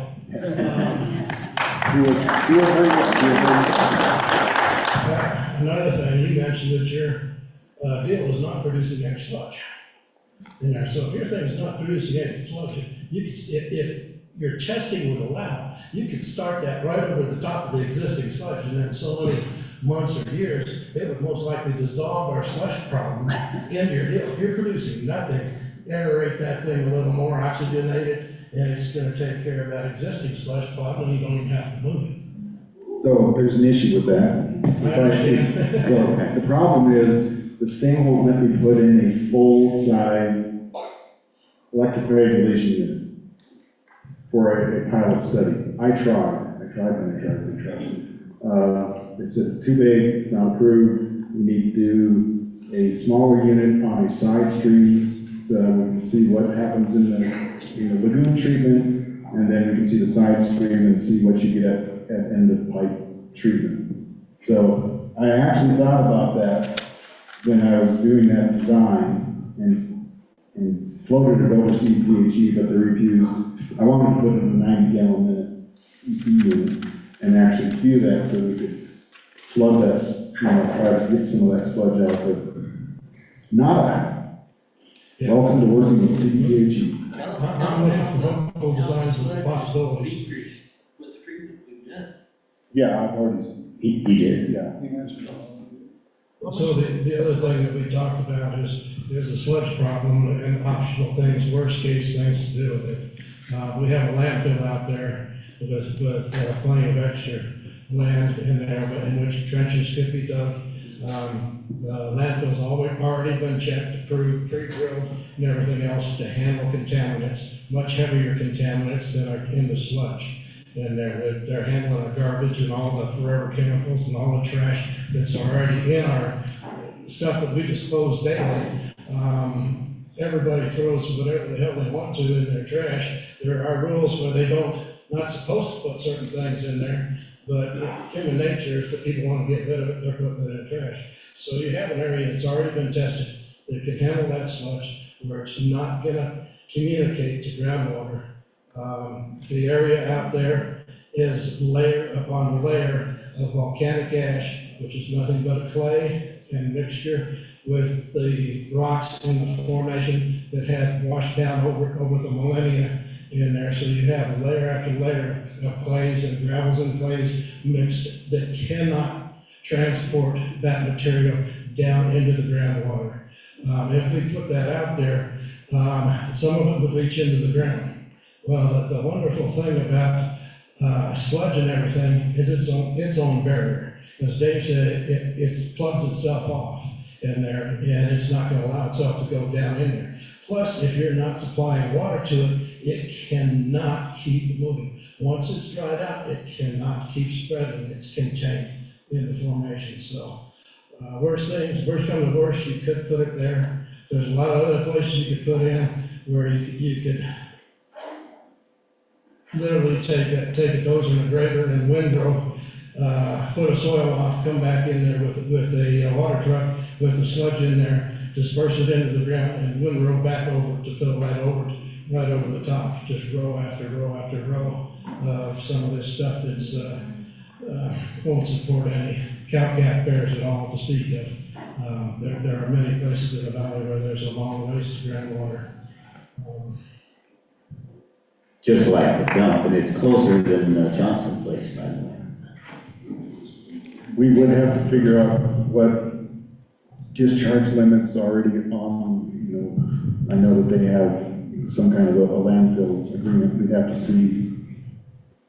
Yeah, Right. there's a lot of questions. But volume-wise, it's a lot smaller than anything we're current now. Yeah, yeah, It's a good point, good question, and some people think that's just data, it's not a decision, but right. good job, thank you, Dave. Thank you.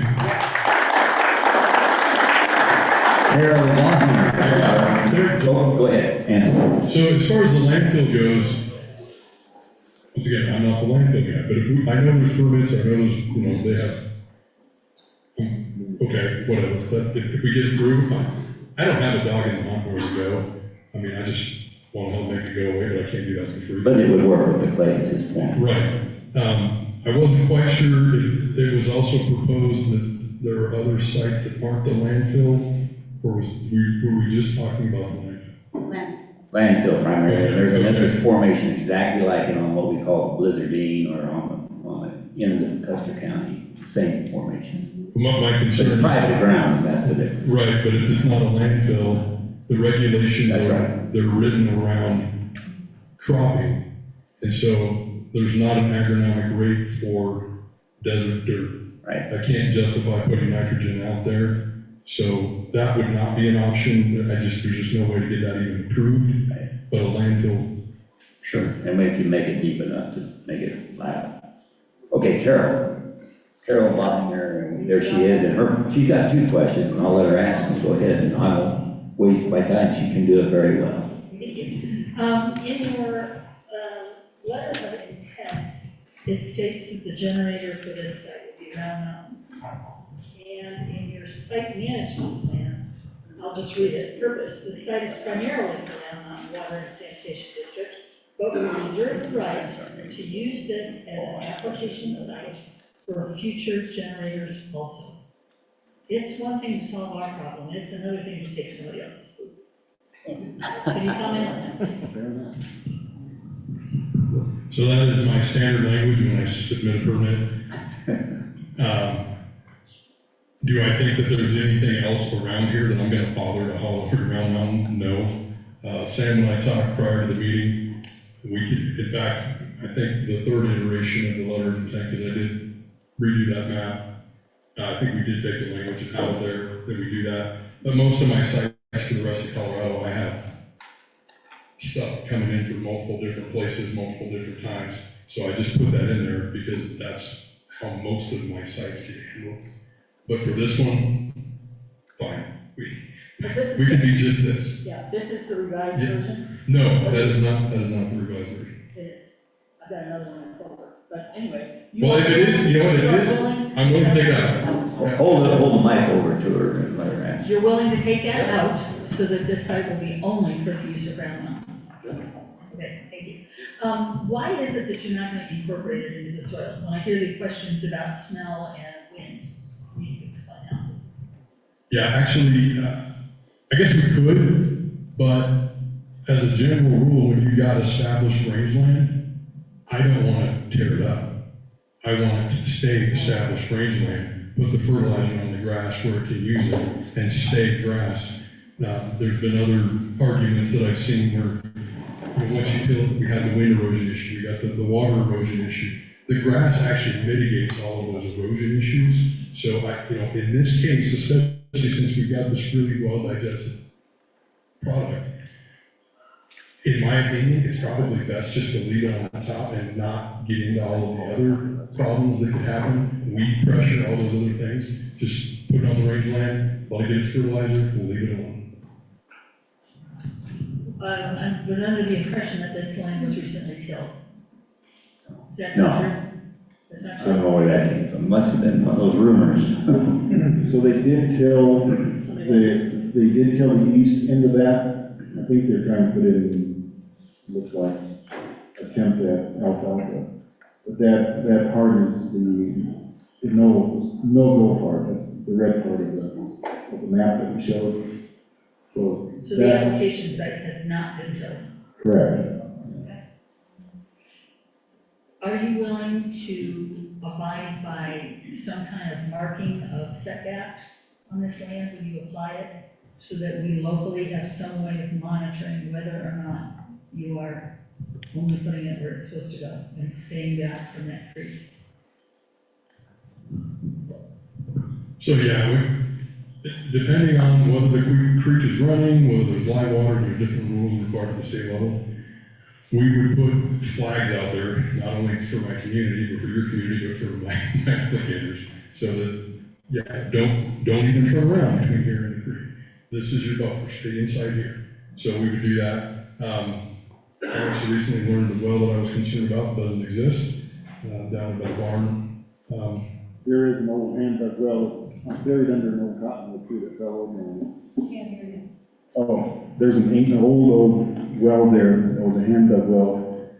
There's an the cottonwood tree by it, huge cottonwood tree actually literally fell right over the top of that. So somebody please show me that before we get going. Easy to see. Yeah, it's right where the only tree in the place fell over. Carol, again, Also, would you be willing to let our county government know when you're going to spray? The planning and zoning department, particularly Monday through Thursday, 8 to 5, if you could let them know when you're going to apply, so that we can have some kind of local monitoring. should you agree to do that in your zone, in your meeting, Carol? You're going to ask a good question, if it was to come to pass. Yeah, I have no idea what planning is on part. I mean, whatever you guys come up with, I have to abide by. I've already got Weld County that's got rules, I got Adams County that's got rules, I've got counties that have rules, we have to abide by. As a matter of course, we send out, it's not every week, but as we change fields, we'll send out a notice. We can include whoever you want at the county on that periodic notice, and that way El Paso County, Weld County, they know where I'm at, because I've actually had calls from county officials where people are doing shady stuff that's not me. We'll go find out who's doing shady stuff, because they know where I'm not. Thank you. Thank you, Carol. We have AJ Grant had another question. Let's go her back, and then we'll get another one on in-house here. AJ? Thank you. This one just rides on the creative thinking that was going on about burying it at the dump. I'm just wondering if anybody has pursued creative funding for a hauling option to a more appropriate location and facility, and why that couldn't be done first and foremost, and anything with application to this central location in the valley is the last thing ever considered. Good question. Dave?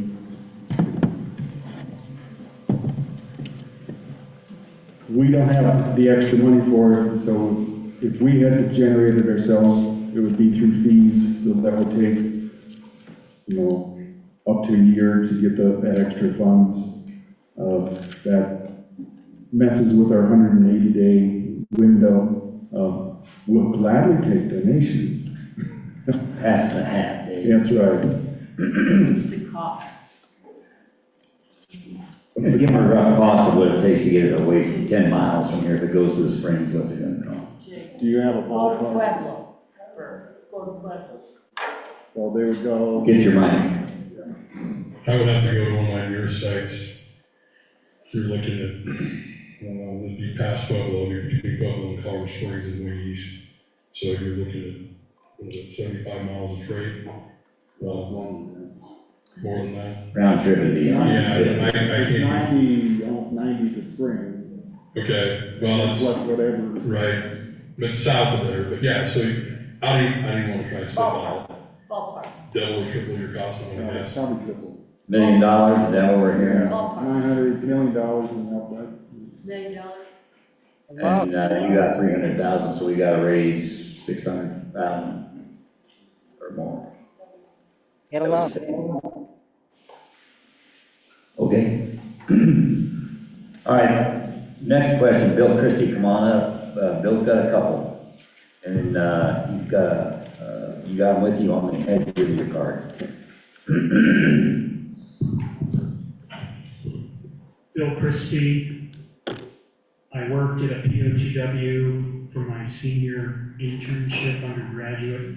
POTW, sewage treatment plant. I have a master's in environmental science, so I understand all the acronyms and lingo. As any interested party, Round Mountain County Commissioners, Denali, reviewed the EPA's draft sewage sludge risk assessment for PFOA, PFOS, the document number, and if not, why not? And if yes, justify your desire to go forth with the subject biosolids application.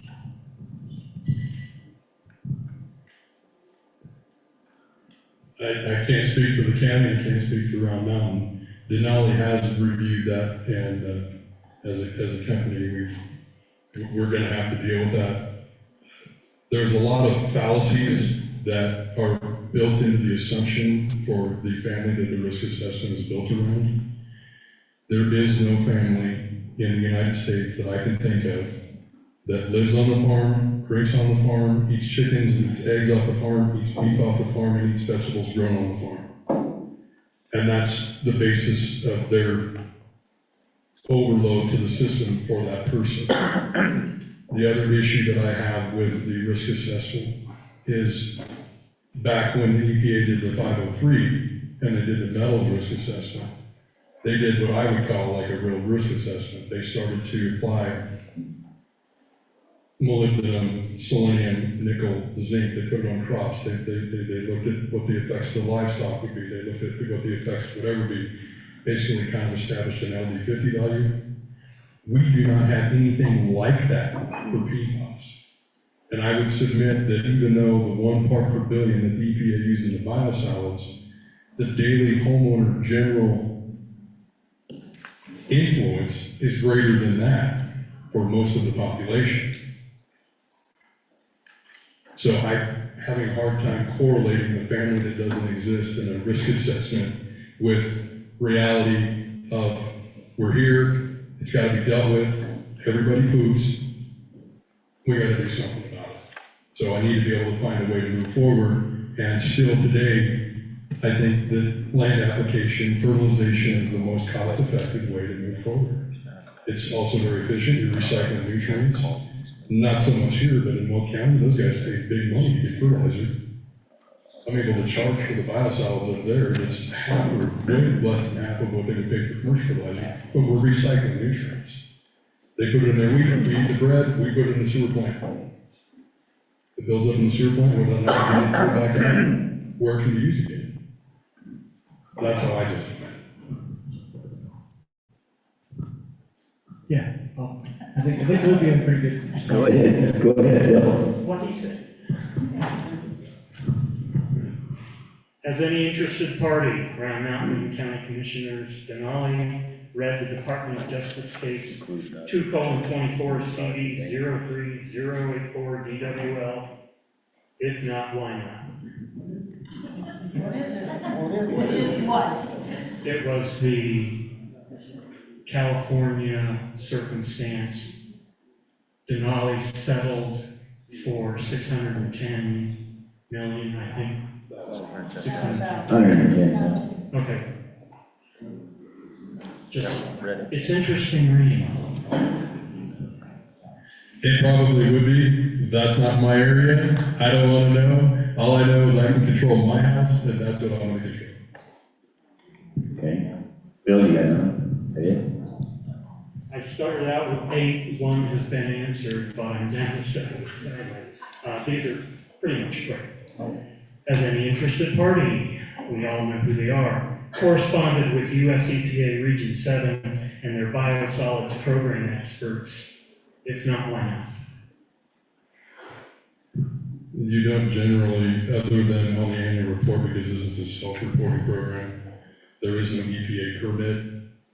While Colorado doesn't have primacy, if you satisfy the Colorado permit requirements, you've automatically satisfied the 503 permit requirements. So we don't go through the EPA because we already have the double check at the state.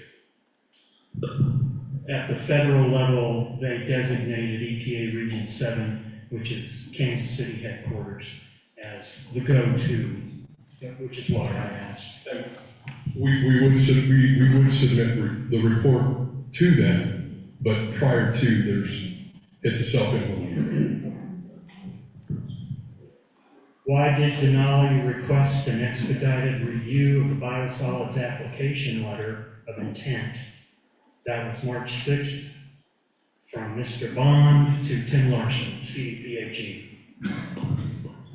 Two things. One, we know we have a deadline on this project, so we wanted the review expedited. And to Tim and me, I have dozens of permits on Tim's desk. So for me to Tim, that means, remember all those permits I submitted last week? Move them to the bottom of the pile and move this one to the top of the pile.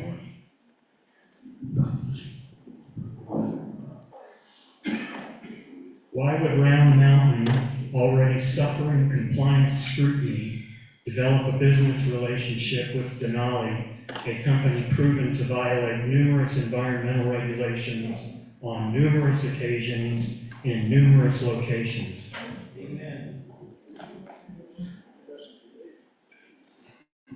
No, your question, Dave. Next one. So, there was 3 companies I looked at.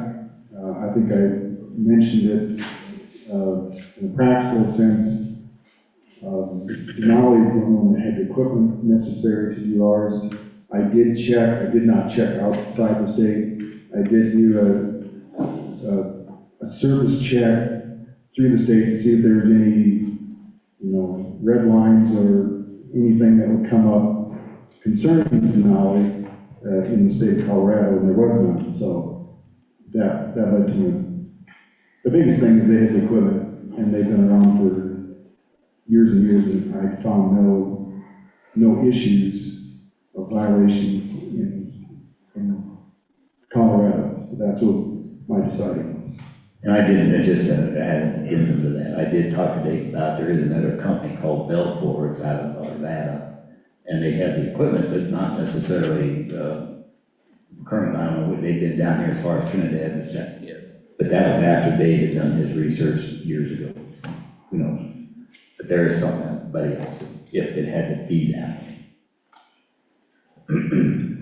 From at least January 2016 through August 2024, 8 years and 8 months, Denali contracted with approximately 22 municipalities in other states. Will Custer County prove to be victim number 23, another victim of Denali's non-compliant business operations? Okay, he can't answer that because We're not there. I will say, Denali purchased the company 4 years ago in 2020. Sure. Prior to that, 2 companies in Colorado that had been doing biosolids management merged in 2014. I started with one of those companies back in 1998. That is the environmental staff that we're dealing with in Colorado. I can't control California. I can't control Texas. I don't think I want to try to control California. In fact, if they try to move me out there, I will have problems. I know Colorado. I've been here for a long time. I've worked with farmers and ranchers in Colorado for a long time. I know the regulations. I know the regulated community. we do right. Those companies, yeah, there's always bumps in the road, but those companies were solid actors with solid intentions and solid knowledge. Okay, is that the last one? I got one more. It's good, because other people may have had the same question. You're knocking off everybody else's. Does any interested party or person or their members of their families have any personal relationship or financial interest inherent to each other? No. Paul, Lucas, Bill? Not that I know of, unless there's a cousin in the background somewhere I don't know about. Okay, thank you. Okay, thank you. We got an online citizen, and that would be Matt Miles. Matt, can you hear us?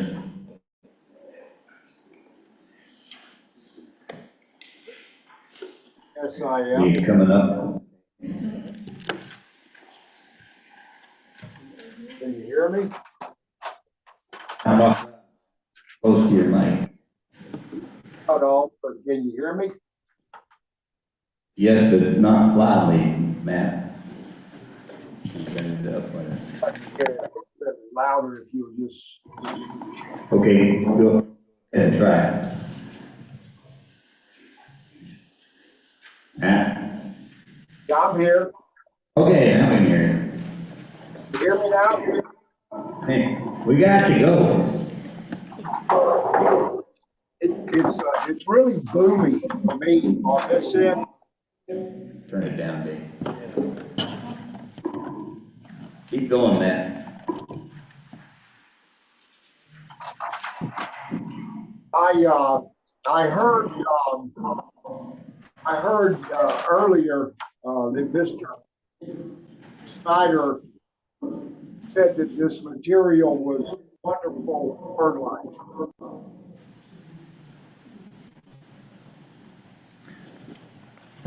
Matt, if you're talking, Matt, we can't hear you. Go ahead again. Pardon me? Okay, we can hear that. Now keep consistent. Say it again.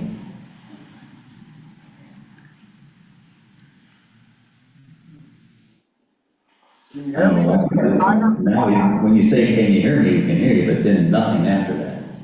Can you hear me, Mr. Snyder? Yes, but barely.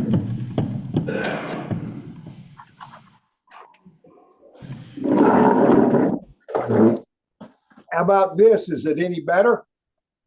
Is better, yes. That is much better.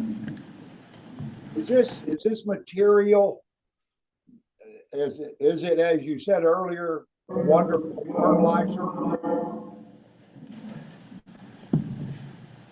Is it wonder fertilizer? Is it wonderful? Wonderful. Wonderful fertilizer. That's already the answer.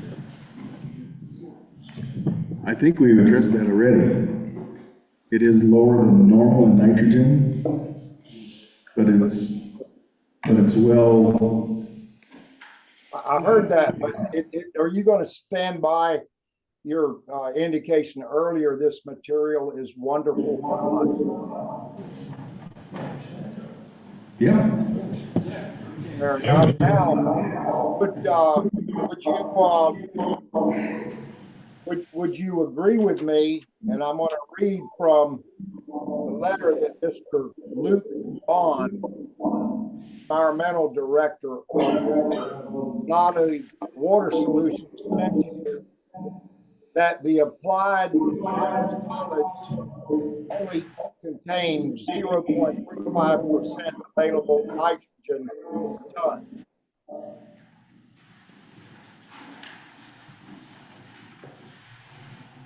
We can't understand the question, Matt, the end of your question. Would you agree with me, Mr. Snyder, that the applied biosolids of the material only contain 0.35% of available nitrogen per dry ton?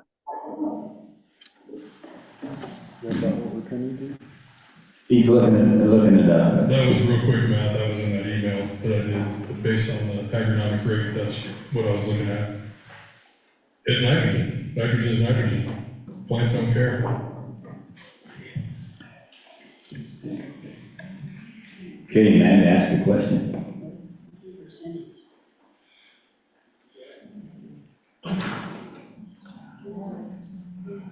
Man, There's a question pending. Did you answer it?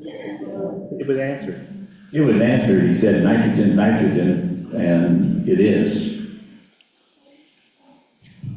I'll add to that, you're right, this is not commercial fertilizer. It does not have the nutrient concentrations of commercial fertilizer. That's actually a good thing. There's a lot of organic material in this, so is it wonderful fertilizer? It is. It breaks down slowly, it releases those nutrients slowly, it improves the organic content in the soil. I've talked to a farmer in Missouri who we applied biosolids on the property, and he said, I would not be in business, I would have had to pull the farm because we had such a bad drought this past year, and because we had been there several years and built up the carbon content in the soil. His pastures were able to continue performing even when it got really dry. So it's not just us saying that, it's 25 years of research by CSU that backs this up. There's just a heap of research showing that application of biosolids is good for the soil. Okay, that was his answer, Matt. Is that it, or one more? No, that's not it. Okay, go. Commissioner Yes. F. Yes.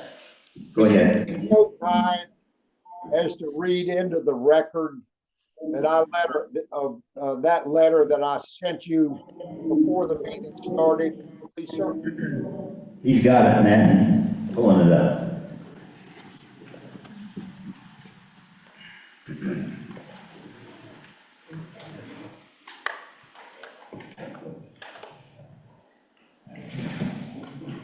Okay, can everybody hear me here? Yep. Okay, this is from Matt Miles. Gentlemen, attached to page 9 from the Denali Lagoon Sludge Sampling Report pertaining to Round Mountain Sewage Lagoon, and a letter that Luke Bond, the Environmental Director for Denali Water Solutions. Jordan Hedberg obtained the test report from Round Mountain. Bond wrote Snyder of Round Mountain to help him prepare for tonight's conference. Steve Rourke and Jim McMahon obtained Bond's letter at last night's podcast. About midway down the page of the sludge sampling report, I have highlighted a PFAS test result. I believe this test result refers to these hazardous forever chemicals we have been discussing or will discuss tonight. According to the lab report, Denali requested as part of the state requirements for dumping the sewage on the Johnson Ranch, the PFAS levels are 61 parts per billion in what was tested. The last bullet point on Bond's letter to Snyder appears to refer to PFAS, forever chemicals. Mr. Bond's letter states the PFAS levels are very low compared to the rest of the state because they are only 3 parts per billion. This bullet point also goes on to state Colorado's action limit is 50 parts per billion. If I am reading the Bond letter and page 9 of the Lagoon Sampling Report accurately, the PFAS concentration of the sample actually exceeds the allowable Colorado state limit. I should point out, I have been advised the sample that was tested was not properly taken because the actual sludge from the bottom of the lagoon was not tested, instead apparently just liquid from the edge. I've also been advised that if you actually test the sludge from the bottom, the PFAS chemicals will be many times greater than if you test the liquid on the edge of the lagoon. Apparently because these forever chemicals wind up mostly in the sludge. I don't know this for a fact, but it sounds logical to me.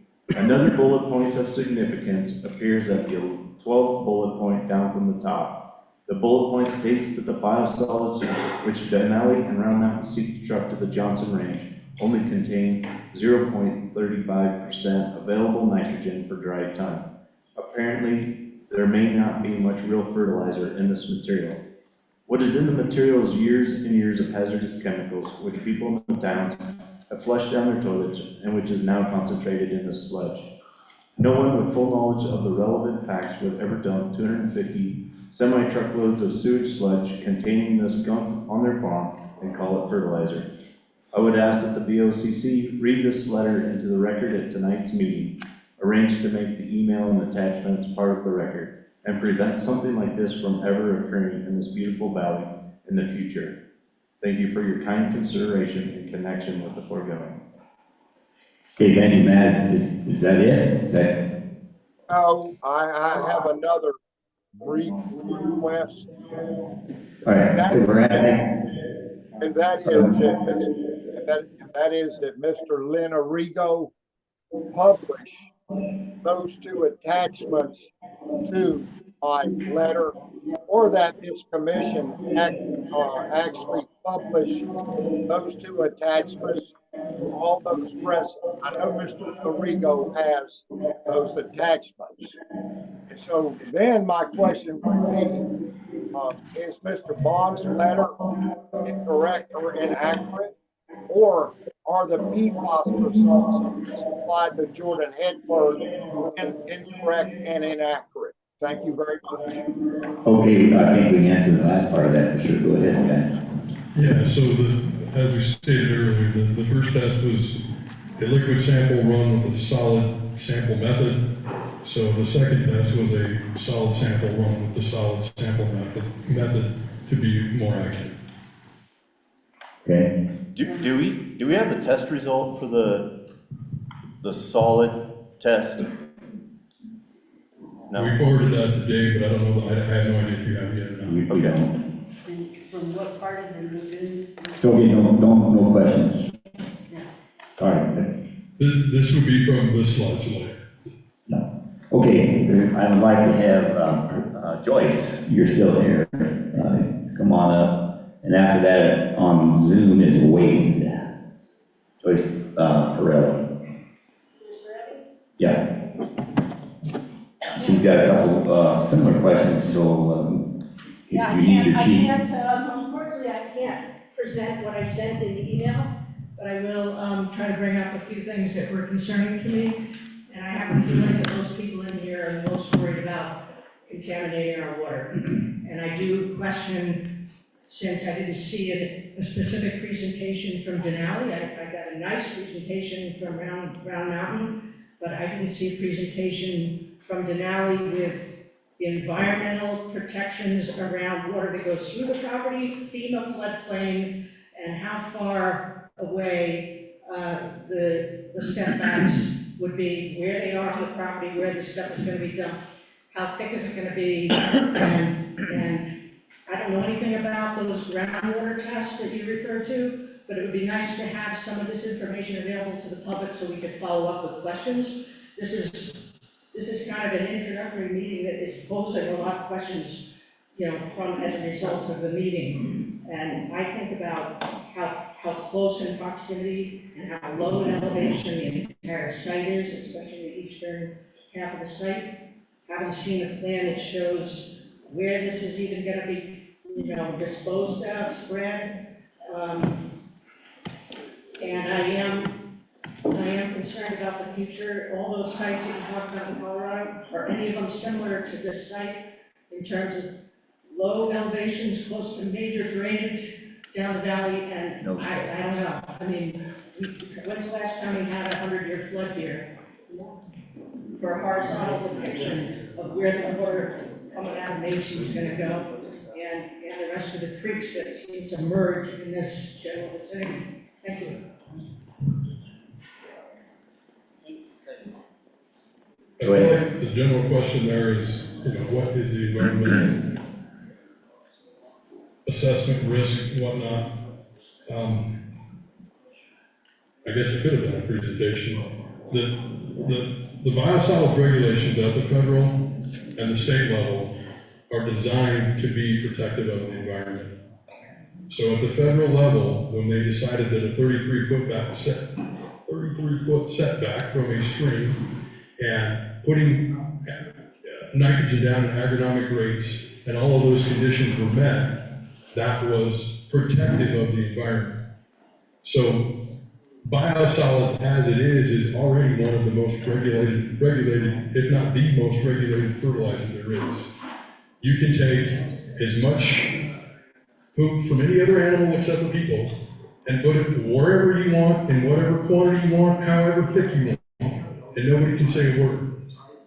You can take your commercial fertilizer and spread that as heavy as you want, and nobody can say a word. The biosolids, I have to take a soil sample, find out what the intended crop is, justify my agronomic rate, take the sludge that I'm intending to apply, do an agronomic calculation, and I can put on up to, but not over the agronomic rate. The agronomic rate is the amount of nitrogen that the crop would use in the next year.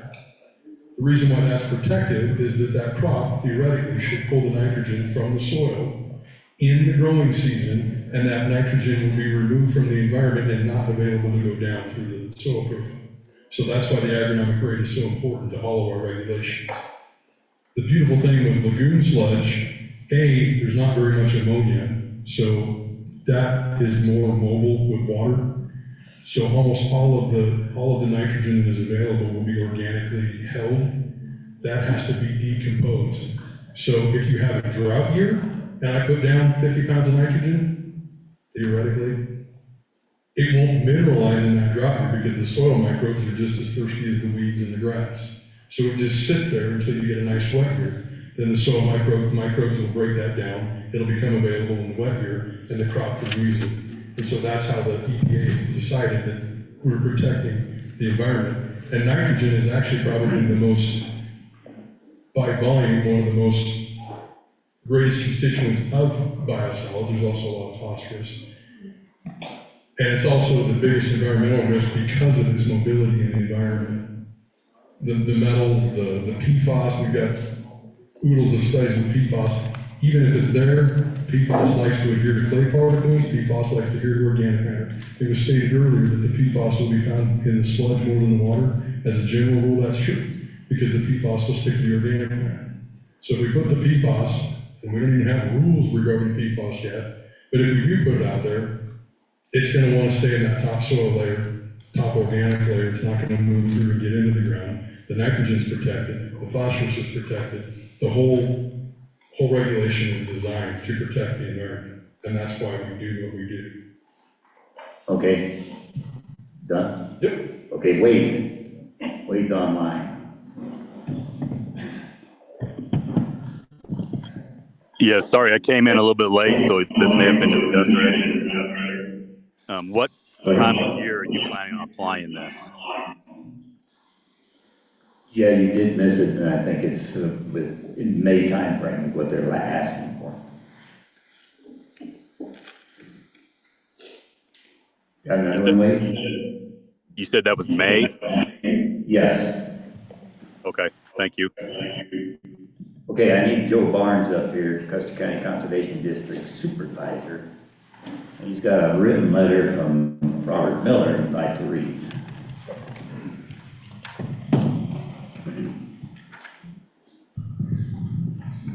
This letter's dated March 26, 2025 to the Custer County Commissioners regarding spreading of biosolids in Custer County. The use of biosolids as agricultural fertilizer is a well-documented practice that has been operated successfully in different parts of the U.S. for many years. There are numerous requirements that need to be met for the program to be successful on any site. Those are adequate moisture, whether from irrigation or precipitation, the ability to incorporate biosolids into the soil, the ability to measure and apply the proper quantity per acre for the crop to be grown based on an approved plan. There needs to be adequate tests before, during, and after to assure all parties that everything is being performed within state and federal guidelines. The proposal for Johnson Place by Denali, as outlined in the letter of intent to the state of Colorado, has several serious flaws. The selected site is a dry site. In other words, the only moisture received is from precipitation. The current crop is predominantly a mixture of dry land grasses and smooth brome, which will yield approximately 1/4 ton per acre of forage when average precipitation occurs. The crop is established and therefore it would be highly inadvisable to excise any disturbance of the soil due to the difficulties of reestablishing vegetation on the site. The supplied soil analysis has recommendations at 2 and 3 ton per acre yield. If that yield were scaled back by 1/4 ton per acre, it is doubtful that any supplemental nitrogen would be required. Given the slope of the site, if any biosolids were applied without incorporation, the first heavy precipitation event would wash the biosolids off 2/3 of the site directly into Macy Creek.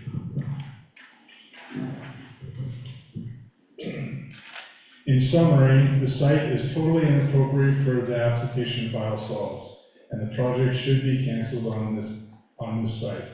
There is an additional overreach concern that has come to light in recent months. Forever Chemicals, PFAS, has been found in biosolids, and the EPA is expected to publish regulations soon. The state of Colorado is also preparing to publish regulations to mirror the EPA. It is therefore the recommendation of the Custer County Conservation District that the county commissioners enact an immediate moratorium on spreading the biosolids. Robert Miller, President, Custer County Conservation District. Yay! Okay, before you answer that, just so the public knows, the zoning, is Keith Hood still here? The planning and zoning will take that up, and we will have a discussion on how we regulate biosolids in the future. So that's in the works. But go ahead and answer the rest of it. I don't know so much that it was a question. I can see several points that he made. I would disagree on several points. Much of the land that Denali applies on in Colorado is dryland wheat. Much of the dryland wheat is grown in areas with 10 to 11 inches of precipitation. And when I'm going back and re-soil sampling, I'm seeing that the crop removed the nitrogen, I'm ready to put one down for the next crop. The crop removed the nitrogen, I'm ready to put one down for the next crop. So under dryland conditions, no, I'm not going to put 200 pounds of nitrogen down, that would be stupid. But that's not in my proposal, that's not what I'm going to do. At 14 inches of annual rainfall, I would quibble with that 1/4 ton of production. We've done grass count studies on sites that were reclaimed out by Lamar, which is more than the 9 to 10 inches of precipitation. You got 1,200 pounds of forage production out on those sites. So with another 4 inches of moisture, I would say you could grow quite a bit more grass. And the rates that I used or requested were similar to what CSU would recommend for mountain meadows, anywhere between 80 and 100 pounds. And I'm clear down at like 45. In all actuality, it'll probably be more like 25. So I understand the concern. I know it's new here. I know all these things, but we've been doing it for a long time in similar conditions. It works. Okay, thank you. Is Lisa Kaufman still here? I think she just left. Did she just leave on us? Oh, There she is. Lisa. Lisa has a few questions, and I bet some of them may have been answered, but she's got some points to make. You want your sheet? I think most of them have been addressed.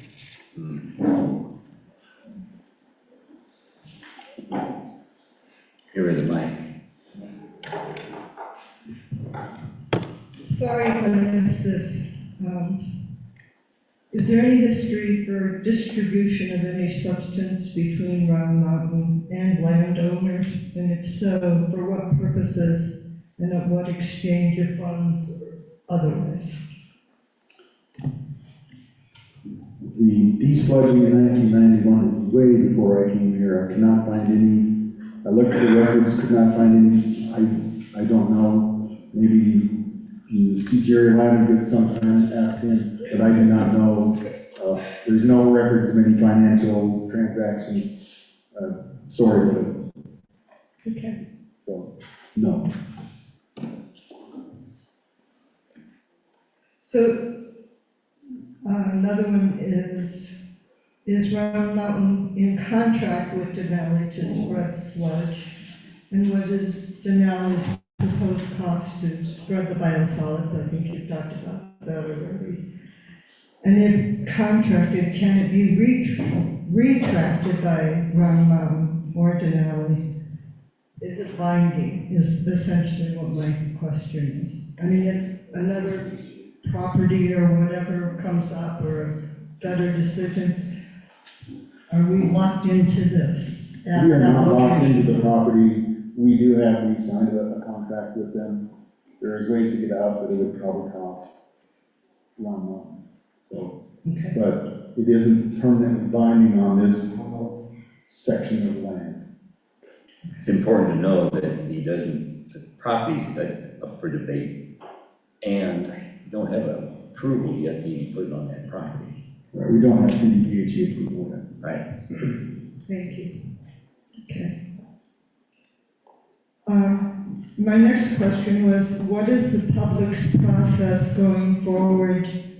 Do we have input to the method of pond sludge disposal and distribution? And then ultimately, who is responsible for its location? I would guess that would be Round Mountain Board of Directors and you, Dave. Well, it's in collaboration with Custer County. The county would have to The approve county- SUP. Yeah, to give their blessing on it. And that's what I meant by the planning commission, that would have to, and they're working on those kind of issues. By the way, Lisa is a citizen of Silver. And then the second part of that would be, will the town residents be assessed on their monthly utility bill to assume costs in common with the courthouse offices, with local agencies, the districts, businesses, et cetera, the school that also utilize sewer services? Or do we know that yet? If we can keep the price around 300,000, there won't be an additional need to raise fees. If we do have to go up to $1 million, yeah, somebody has to pay for it. So yeah, you would probably see a fee increase if that would have to be, because we're not the federal government, we can't print money.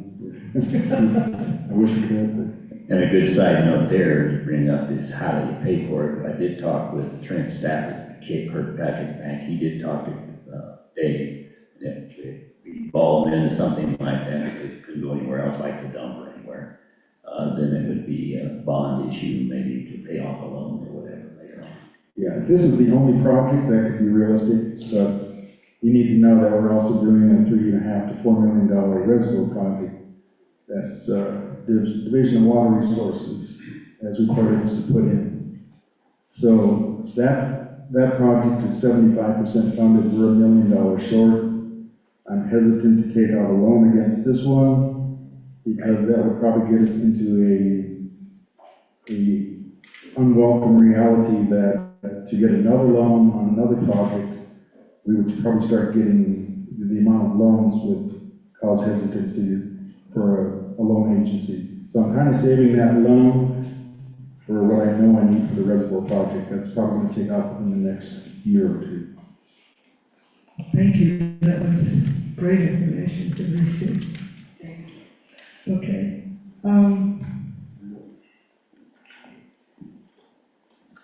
So my last point was we urge everyone to explore and learn about water decisions best suited for our needs and those of our future generations, as Mr. Cantor addressed already. I mean, we're not the only ones present. We have to think about future. Thank you. Thank you. And thank you, Dave, for all your work, and Board for all of your work with Roundup.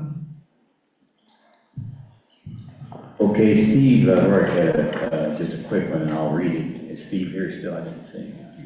Where is he? Steve. Anyway, his final question was, so the 61 parts per billion in the water will be spread with the biosolids, is that correct?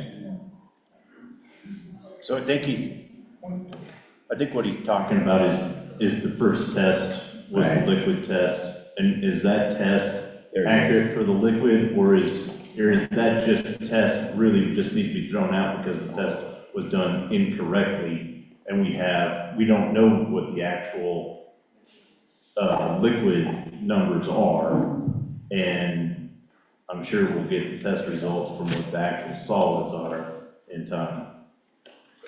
Is that right, Steve? That's his words. Well, yeah, so do you guys think that the water test, that would be relatively correct? So how did it end up that way in the first place? There's several methods. There's an EPA method for water samples, and there's an EPA method for solid samples. And the EPA method for solid samples only came out in the last few years. Everybody's blindsided by this PFAS thing. So they use the water method on the solids, and they're not. So It's not a reliable test. No. You would have to do a liquid. You would have to do a water sample on the water, which, if somebody else wants to do it, fine. All right, now I'm required by the state to do the solids. So I've done my job. That's what I know, because I don't even know what to do with the water information. Because it's the slurry, right? I mean, you're gonna spread the water and the solids both, right? Give him the mic. Because it would be a slurry, you'll spread the water and the solids both. You will, the solid sample that we sent was wet, so they will detect that in there. The state is fairly convinced, I'm fairly convinced, most science is fairly convinced, most of the PFAS wants to tie to that organic matter. So most of the PFAS is gonna be in the sludge. Could there be, I mean, there's 40 different analytes that they test for, but the PFAS is the indicator organism. Could one of these little guys stay with the water? Sure. But the PFAS likes to stick to the organic matter, and so that will be representative of what we're handling. Plus, like I said earlier, you guys are super low weed compared to the rest of the state. Whatever you're doing, keep doing. Okay, thank you. Thank you, gentlemen, appreciate it. Okay, real quick, in-house here, Jim Gilbert, did you get your questions up, or I haven't seen them? Are they coming? I have it here, and the answers that were answered a long time. Okay, good. All right, we have a couple online yet. I'm gonna bring up the next one that was on first would be Joy Anderson. Joy, you there? Yes, can you hear me? Gotcha, go. Okay. I hope this is clear enough. You know, I'm familiar with a lot of utility companies and stuff across the United States who often have byproducts of their processes that are beneficial, and they actually end up giving them to the community or people who want to come and get them. Sometimes they're even able to sell them and make a profit. When this first came up, the first thing that red flag that I had on this whole process was the fact that we're having to pay somebody to take this stuff. And that tells me that, you know, we're in a farming community. If this stuff was great, it seems like either all of the farmers and ranchers in the valley should be given the opportunity to have this, and they get it for free, or you charge them a little bit for it because it's great stuff. But if that's not the case, if we're saying that the only way we can get rid of this stuff is we have to pay somebody to take it, then I think that's a really big red flag. And I have a lot of the concerns with this particular site that was just read in minutes a few minutes ago. The other person that had that letter and talked about the siting, and I echo his concerns completely. It should be at a minimum at another location. But again, I come back to, if this stuff was so great, why are they having to pay somebody to take it? Okay, and I think Dave kind of answered that. Go ahead. The fact is they're going to use it once or twice. Go ahead. It doesn't matter. No, I know. Go ahead. Have it once or twice. Go ahead, Dave. So we can't have, we are subject to CDPHE requirements. We couldn't have old McDonald, the farmer, come in and load up his manure spreader and take it out. We are subject to rules and regulations about desludging. we don't have that capability, and nor the equipment. So yes, we are going to hire a company that does that, and especially in our unique circumstances where we can't drop the ponds, that requires specialized equipment. So yeah, there's a cost, because we simply So the don't have fact the equipment to do that it. that much, Now you can put the mic, go ahead, Joy. the fact that it's regulated that much, that it has to be specific people spreading it and stuff, only reinforces my opinion of this stuff. Okay, good point. Thanks for the question, Joy. Got a water commissioner from Fremont County who has a ranch here, wants to be on. He's on Zoom too. That's Robert Kanda. Go ahead, Robert. Hey guys. Sorry if I asked the same question. I have a hard time hearing you guys and it's kind of echoing. But my question was,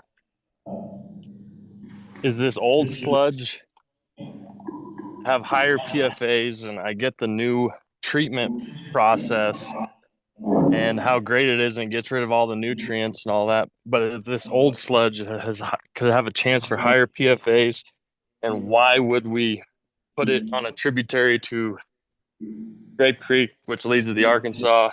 I mean, goes back to town. And is there any other solutions like the county's looking at, maybe the dump, or to send it to another treatment plant a county away? Okay, go ahead, Dave. Or Sam. As far as the PFAS level, I suppose if this new process is lowering the PFAS the way it is, then this sludge will have more PFAS in it than the new sludge. However, this is still here, and it still needs to be dealt with. So if the landfill's the deal, the landfill's the deal. If a different site's the deal, a different site's the deal. I'm not married to it, I just want to do it the right way, whatever that is. Okay, thank you. Got let's see, maybe running out of in-house questions. Is there somebody that's got a burning question that hadn't been answered? Go ahead. Come on up.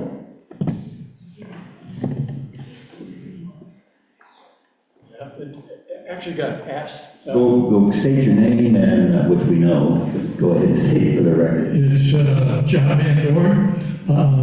Actually, I've got two questions. One was asked by a young woman who came up, but didn't get answered. The valley flooded in 1911 and in 1966. Have you verified that this property is not in the 100-year floodplain? I have not verified that the property is not in a 100-year floodplain, and there is no requirement for that in the regulations. I would also submit that in a 100-year flood, you've got bigger issues to worry about than the 1.2 million gallons of biosolids that we're going to pull out of this little lagoon. I would disagree, but next question. We don't get a choice of when these floods happen. That's right. The next question is, and this relates to the PFAS levels. We've got over 30 years of sludge in these ponds. And over a 30-year period, the amount of PFAS that's coming into the system has been increasing year over year over year. So it really depends when you do your sampling and your testing, when you imagine you dip a bucket and bring out a bunch of sludge, where you are in the depth of the sludge in terms of what kind of PFAS levels you're looking at. As a general rule, I would agree with you, which is why when you do a sampling plan, we're required to do random representative. So we're going to take several points, composite that, mix that, and then send that to the lab. So you got a representative. And that's what we did? And that's what we do, yeah. That's what you did with the... Yeah. Okay. Okay, thank you. We have an online one. Before we bring it up, there was a question earlier that didn't get asked, and that was how much of the gray water, if you want to call it that, you siphon off, or what do you do with it before you load the truck with the sludge? How do you mix it so it'll straight? So on this project, we talked about the equipment, that we're paying for equipment and expertise. The equipment that we use is, it's a dredge. So the dredge will float on the pond with pontoons, and then they'll drop a submersible pump with a kind of a rototiller head on it. And that submersible pump rototiller head will interact with the sludge layer, mixing it and slurrying it while leaving the effluent, for lack of a better word, on top, relatively undisturbed. Okay, that did answer it, thank you.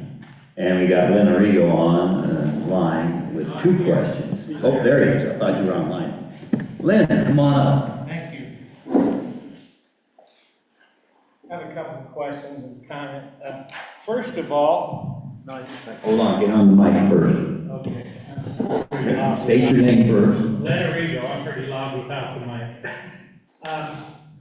The owner of this land, this Johnson Ranch, is a guy by the name of Joseph Knopf, I think. Has he signed an agreement to allow you to do this? So if he doesn't sign it, what does that mean? We're shopping for another place. Okay. There have been some pretty good comments up here. I think Dave Niquette, the gentleman that spoke for Robert Miller, I think that, you know, it's a given. We got to do something with your sludge, Dave. There's no question. Well, look, that's life, and the people in the county deserve infrastructure that live here. There's no doubt about it. So we got to do something, okay? The question is what we do and how we do it. And of course, money always comes into it, okay? But in this case, we can't necessarily let money drive us. We got to do the right thing first, okay? Dave Niquette gave you a solution. And if it's any more expensive than going to the Johnson Ranch, I'd be surprised. But that's a way better solution. We do not want to take any type of chance of hurting our water. Great Creek's already polluted, if you don't know it. Second thing is you don't grow winter wheat here. It doesn't grow here, not this climate. Third thing is it's not fertilizer you're doing. It's really not. It's all gone. So don't pretend that it is. I mean, that's just insulting to our intelligence. Okay? So let's do the right thing. Okay, let's help Dave get rid of the sludge. And let's do what Dave Niquette proposed, because that's a good solution. And it's going to help the environment. I wrote you guys a letter. I said, man, guys, this is a no-brainer. Let's do the right thing for the county, for the people, for our kids, our grandkids. We cannot take a chance to pollute our water. Okay, thank you, Lynn. Okay, is there anything else online? Dan, you got a comment? No. Okay. I'll leave that private with your questions. Commissioners. Can we get some feedback on the? Hold on one second. Can we get some feedback on using the dump? Yeah, we're going to talk to that with the way forward. Go ahead. So right now, the CDHP does not allow us, through our permit, to dump anything liquid or biosolids. Still, my question to Dave is, what do you think the state will do? Would it be easier to get an electrocoagulation system to run the biosolids through? Or would it be easier to get permission to dump the sludge at the dump? And maybe we have to have both. Or maybe we run it through the electrocoagulation, and then we dump it at the dump just to double it up our security and take care of some of the concerns. And then I guess the follow-up to that is, what would it take? Is it going to take 3,000 of us here each sending an email or a certified letter to Tim Larson and saying, hey, we've got a problem, and you're the guy that can say yes or no? And is that a viable solution, or? How do we get the permit? Yeah, that's a great question. As far as the EC possibility, it's off the table because right now, Colorado does not recognize it as an approved treatment system. So much as I think it would work great, it's off the table. One thing that we could do and look and price out is we could take that and get a belt press and make that into cake, which then could be deposited at the landfill. We have to price that out and see if we're within the ballpark. That's a very viable option. If the county is, willing to take that The cake. county would be willing to use some of our equipment to make that happen, as well. Brady dozers, whatever. Bell presses we don't have. Lisa, or, I'm sorry. I will just throw out, Commissioner, in response to your comment, if the state has said, or you know from your permits, that your landfill cannot accept biosolids, even if we were to dewater it so that it was cake, it would not be able to go to the county landfill. It would still be considered biosolids. And just my understanding, we do take dewatered biosolids to landfills regularly. That is a normal course of business for us. Yeah, and from my experience, that's where a lot of them go. Any that are dewatered, whether it's through the mechanical system, originally thought that he was gonna have to put in, until he realized what the cost was. They all go into landfills, whether it's Texas, Colorado, whatever, so. The vast majority of biosolids in Colorado are landfill. That's where most of them go. And landfills have to have dewatered biosolids in order to go. They will not accept it. If you got a question, you gotta come up and get on the mic. Also, point of information, Tim Larson has nothing to do with the landfill permit. So please, You're just please gonna don't make it any busier. Let's go get the right guy and pester him. How about the governor? So that's Come on up, Parisi, and ask a question. Jill Parisi is over the landfill. It's a question for Dave. When you had that slide up that showed the current lagoons and your new design, it looked like they were existing, like some other lagoons above the new design. Can you explain and clarify that? I'm just wondering if there's enough land where you could just have new lagoons for your new pilot project separate and in a different location from the existing ones and not deal with this sludge yet. So that was my original great idea, because it made a whole lot of sense.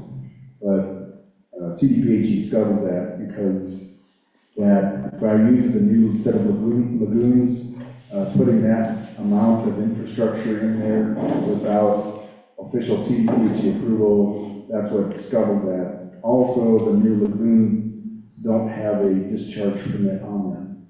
So we sent a whole design into them with that idea, so then we could then manage the existing lagoon and that sludge.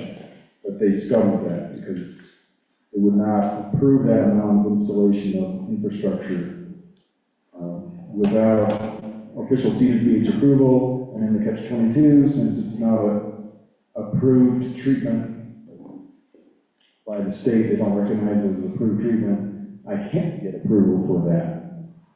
So they forced me to run and use the existing lagoon treatment system, even though it would make much more sense to use that separate one. I can't.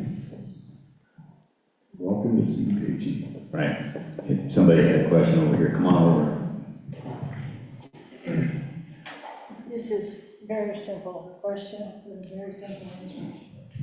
Hi, I'm Connie Thompson. My question is, if the situation requires dumping, which obviously it does, and the new system is much more efficient, is this essentially a one-time deal? Or every 10 years, or? Well, if you look at the results over at Hydro, largely this is a one-time deal. Because the sludge amounts that come off the new plant would be significantly less and have passed, if you can pass the California stuff, you can pass just about anything. The leach test, and we have all kinds of information. Scott Powell designed it as a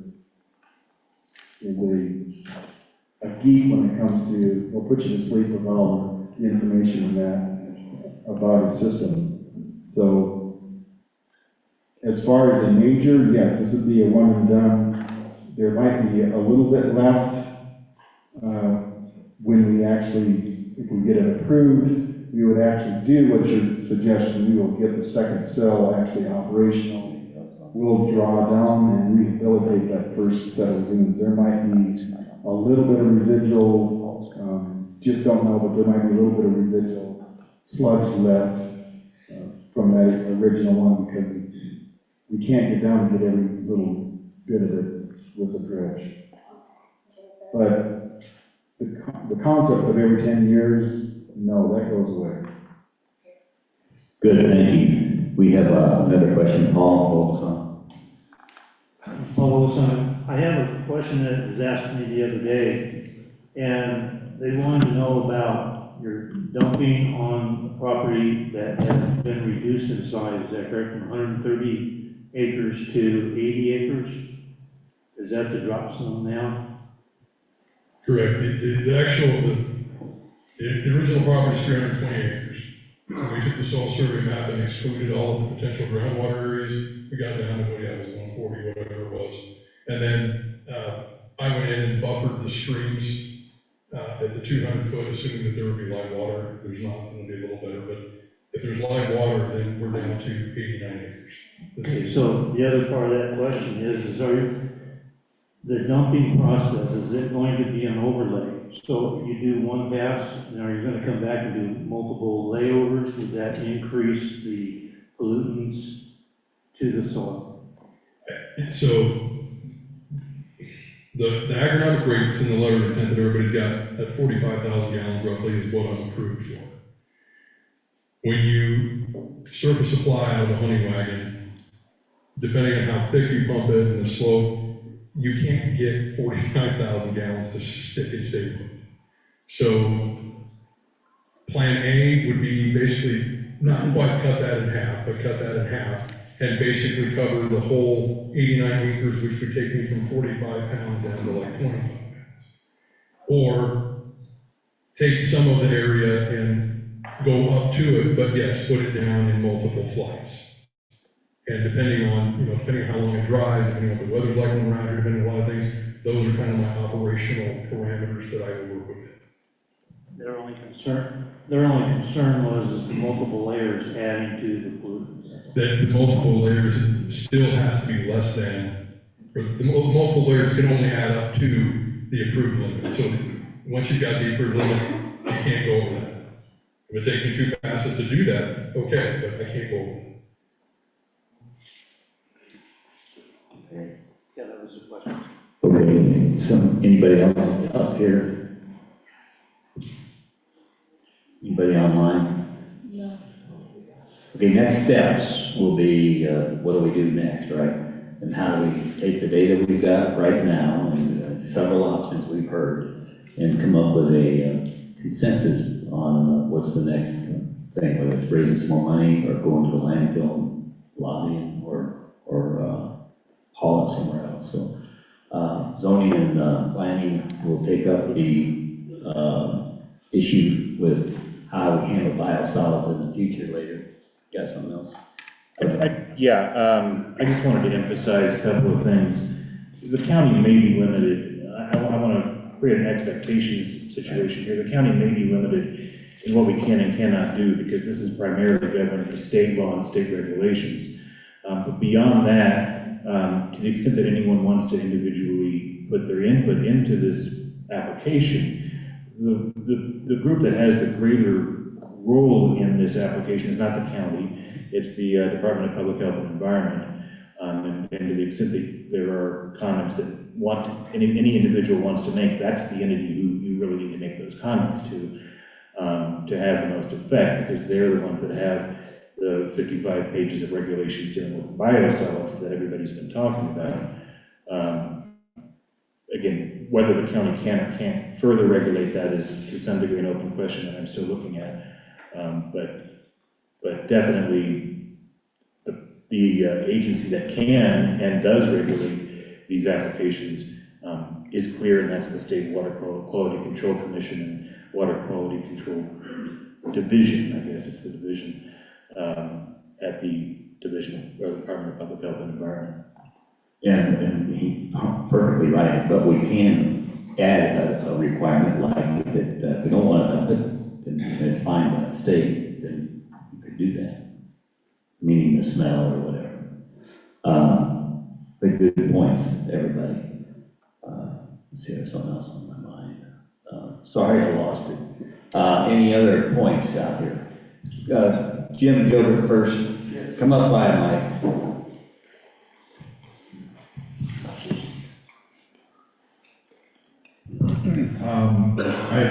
I just want to make an observation. In this whole discussion, we're spiraling down to talking about it as dumping it, and we're really talking about applying it, because it's not toxic waste. It's biosolids. Where I come from, the biosolids that are obnoxious and horrible to have around and the worst smelling stuff in the world, that's cows, not people. The people stuff is in a pond somewhere or doing something else. It's the cow manure and pits that's pumped through the air to fertilize the sod farms. That's the horrible stuff. Anyway, I just wanted to get us back to, we're talking about an application here, not a dumping. It's not a toxic dump site. Very good point, thank you. Charles, come to the mic.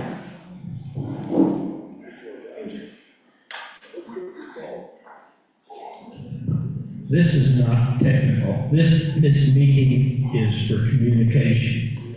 And I would suggest that as chairman of the board of Round Mountain, we meet monthly at least, the third Thursday at 2 o'clock.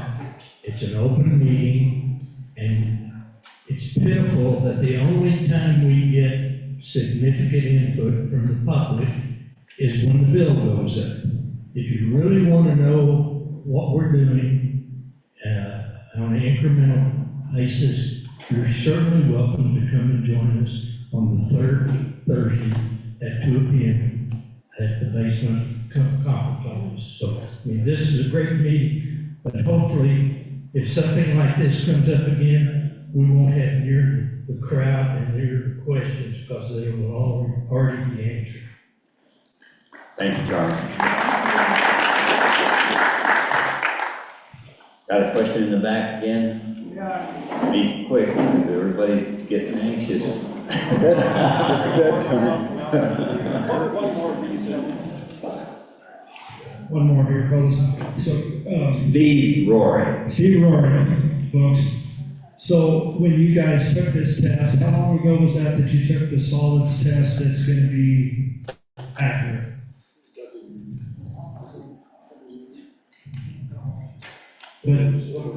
Tell them to get a mic on them. Roughly December, I don't remember the exact date, somewhere. And so I guess I'm just curious that how you know it's 3 parts per billion, but you can't have the test with you. They've got an electronic copy, I suppose I could go through it and find it, give it to somebody, but I don't have a copy. I got an email. I'm just wondering, how you guys know, but we don't. I've got an email. He got it and he can get it to us. Yeah. Thank you. Okay, okay. I'm sorry. Come back. I guess I'm wondering about, if you had 5 different environmental testing companies come in and do this test, are they all gonna come up with the same result? How different will it be? What will the residuals be? Because it seems like the entire, oversight from EPA and everything sounds like an ideal world. Get the mic up close to me. It sounds like it might be an ideal kind of result in the testing that, enables you to say that, oh, this is gonna be fine on this piece of land. You know what I'm saying? You don't, okay, sorry.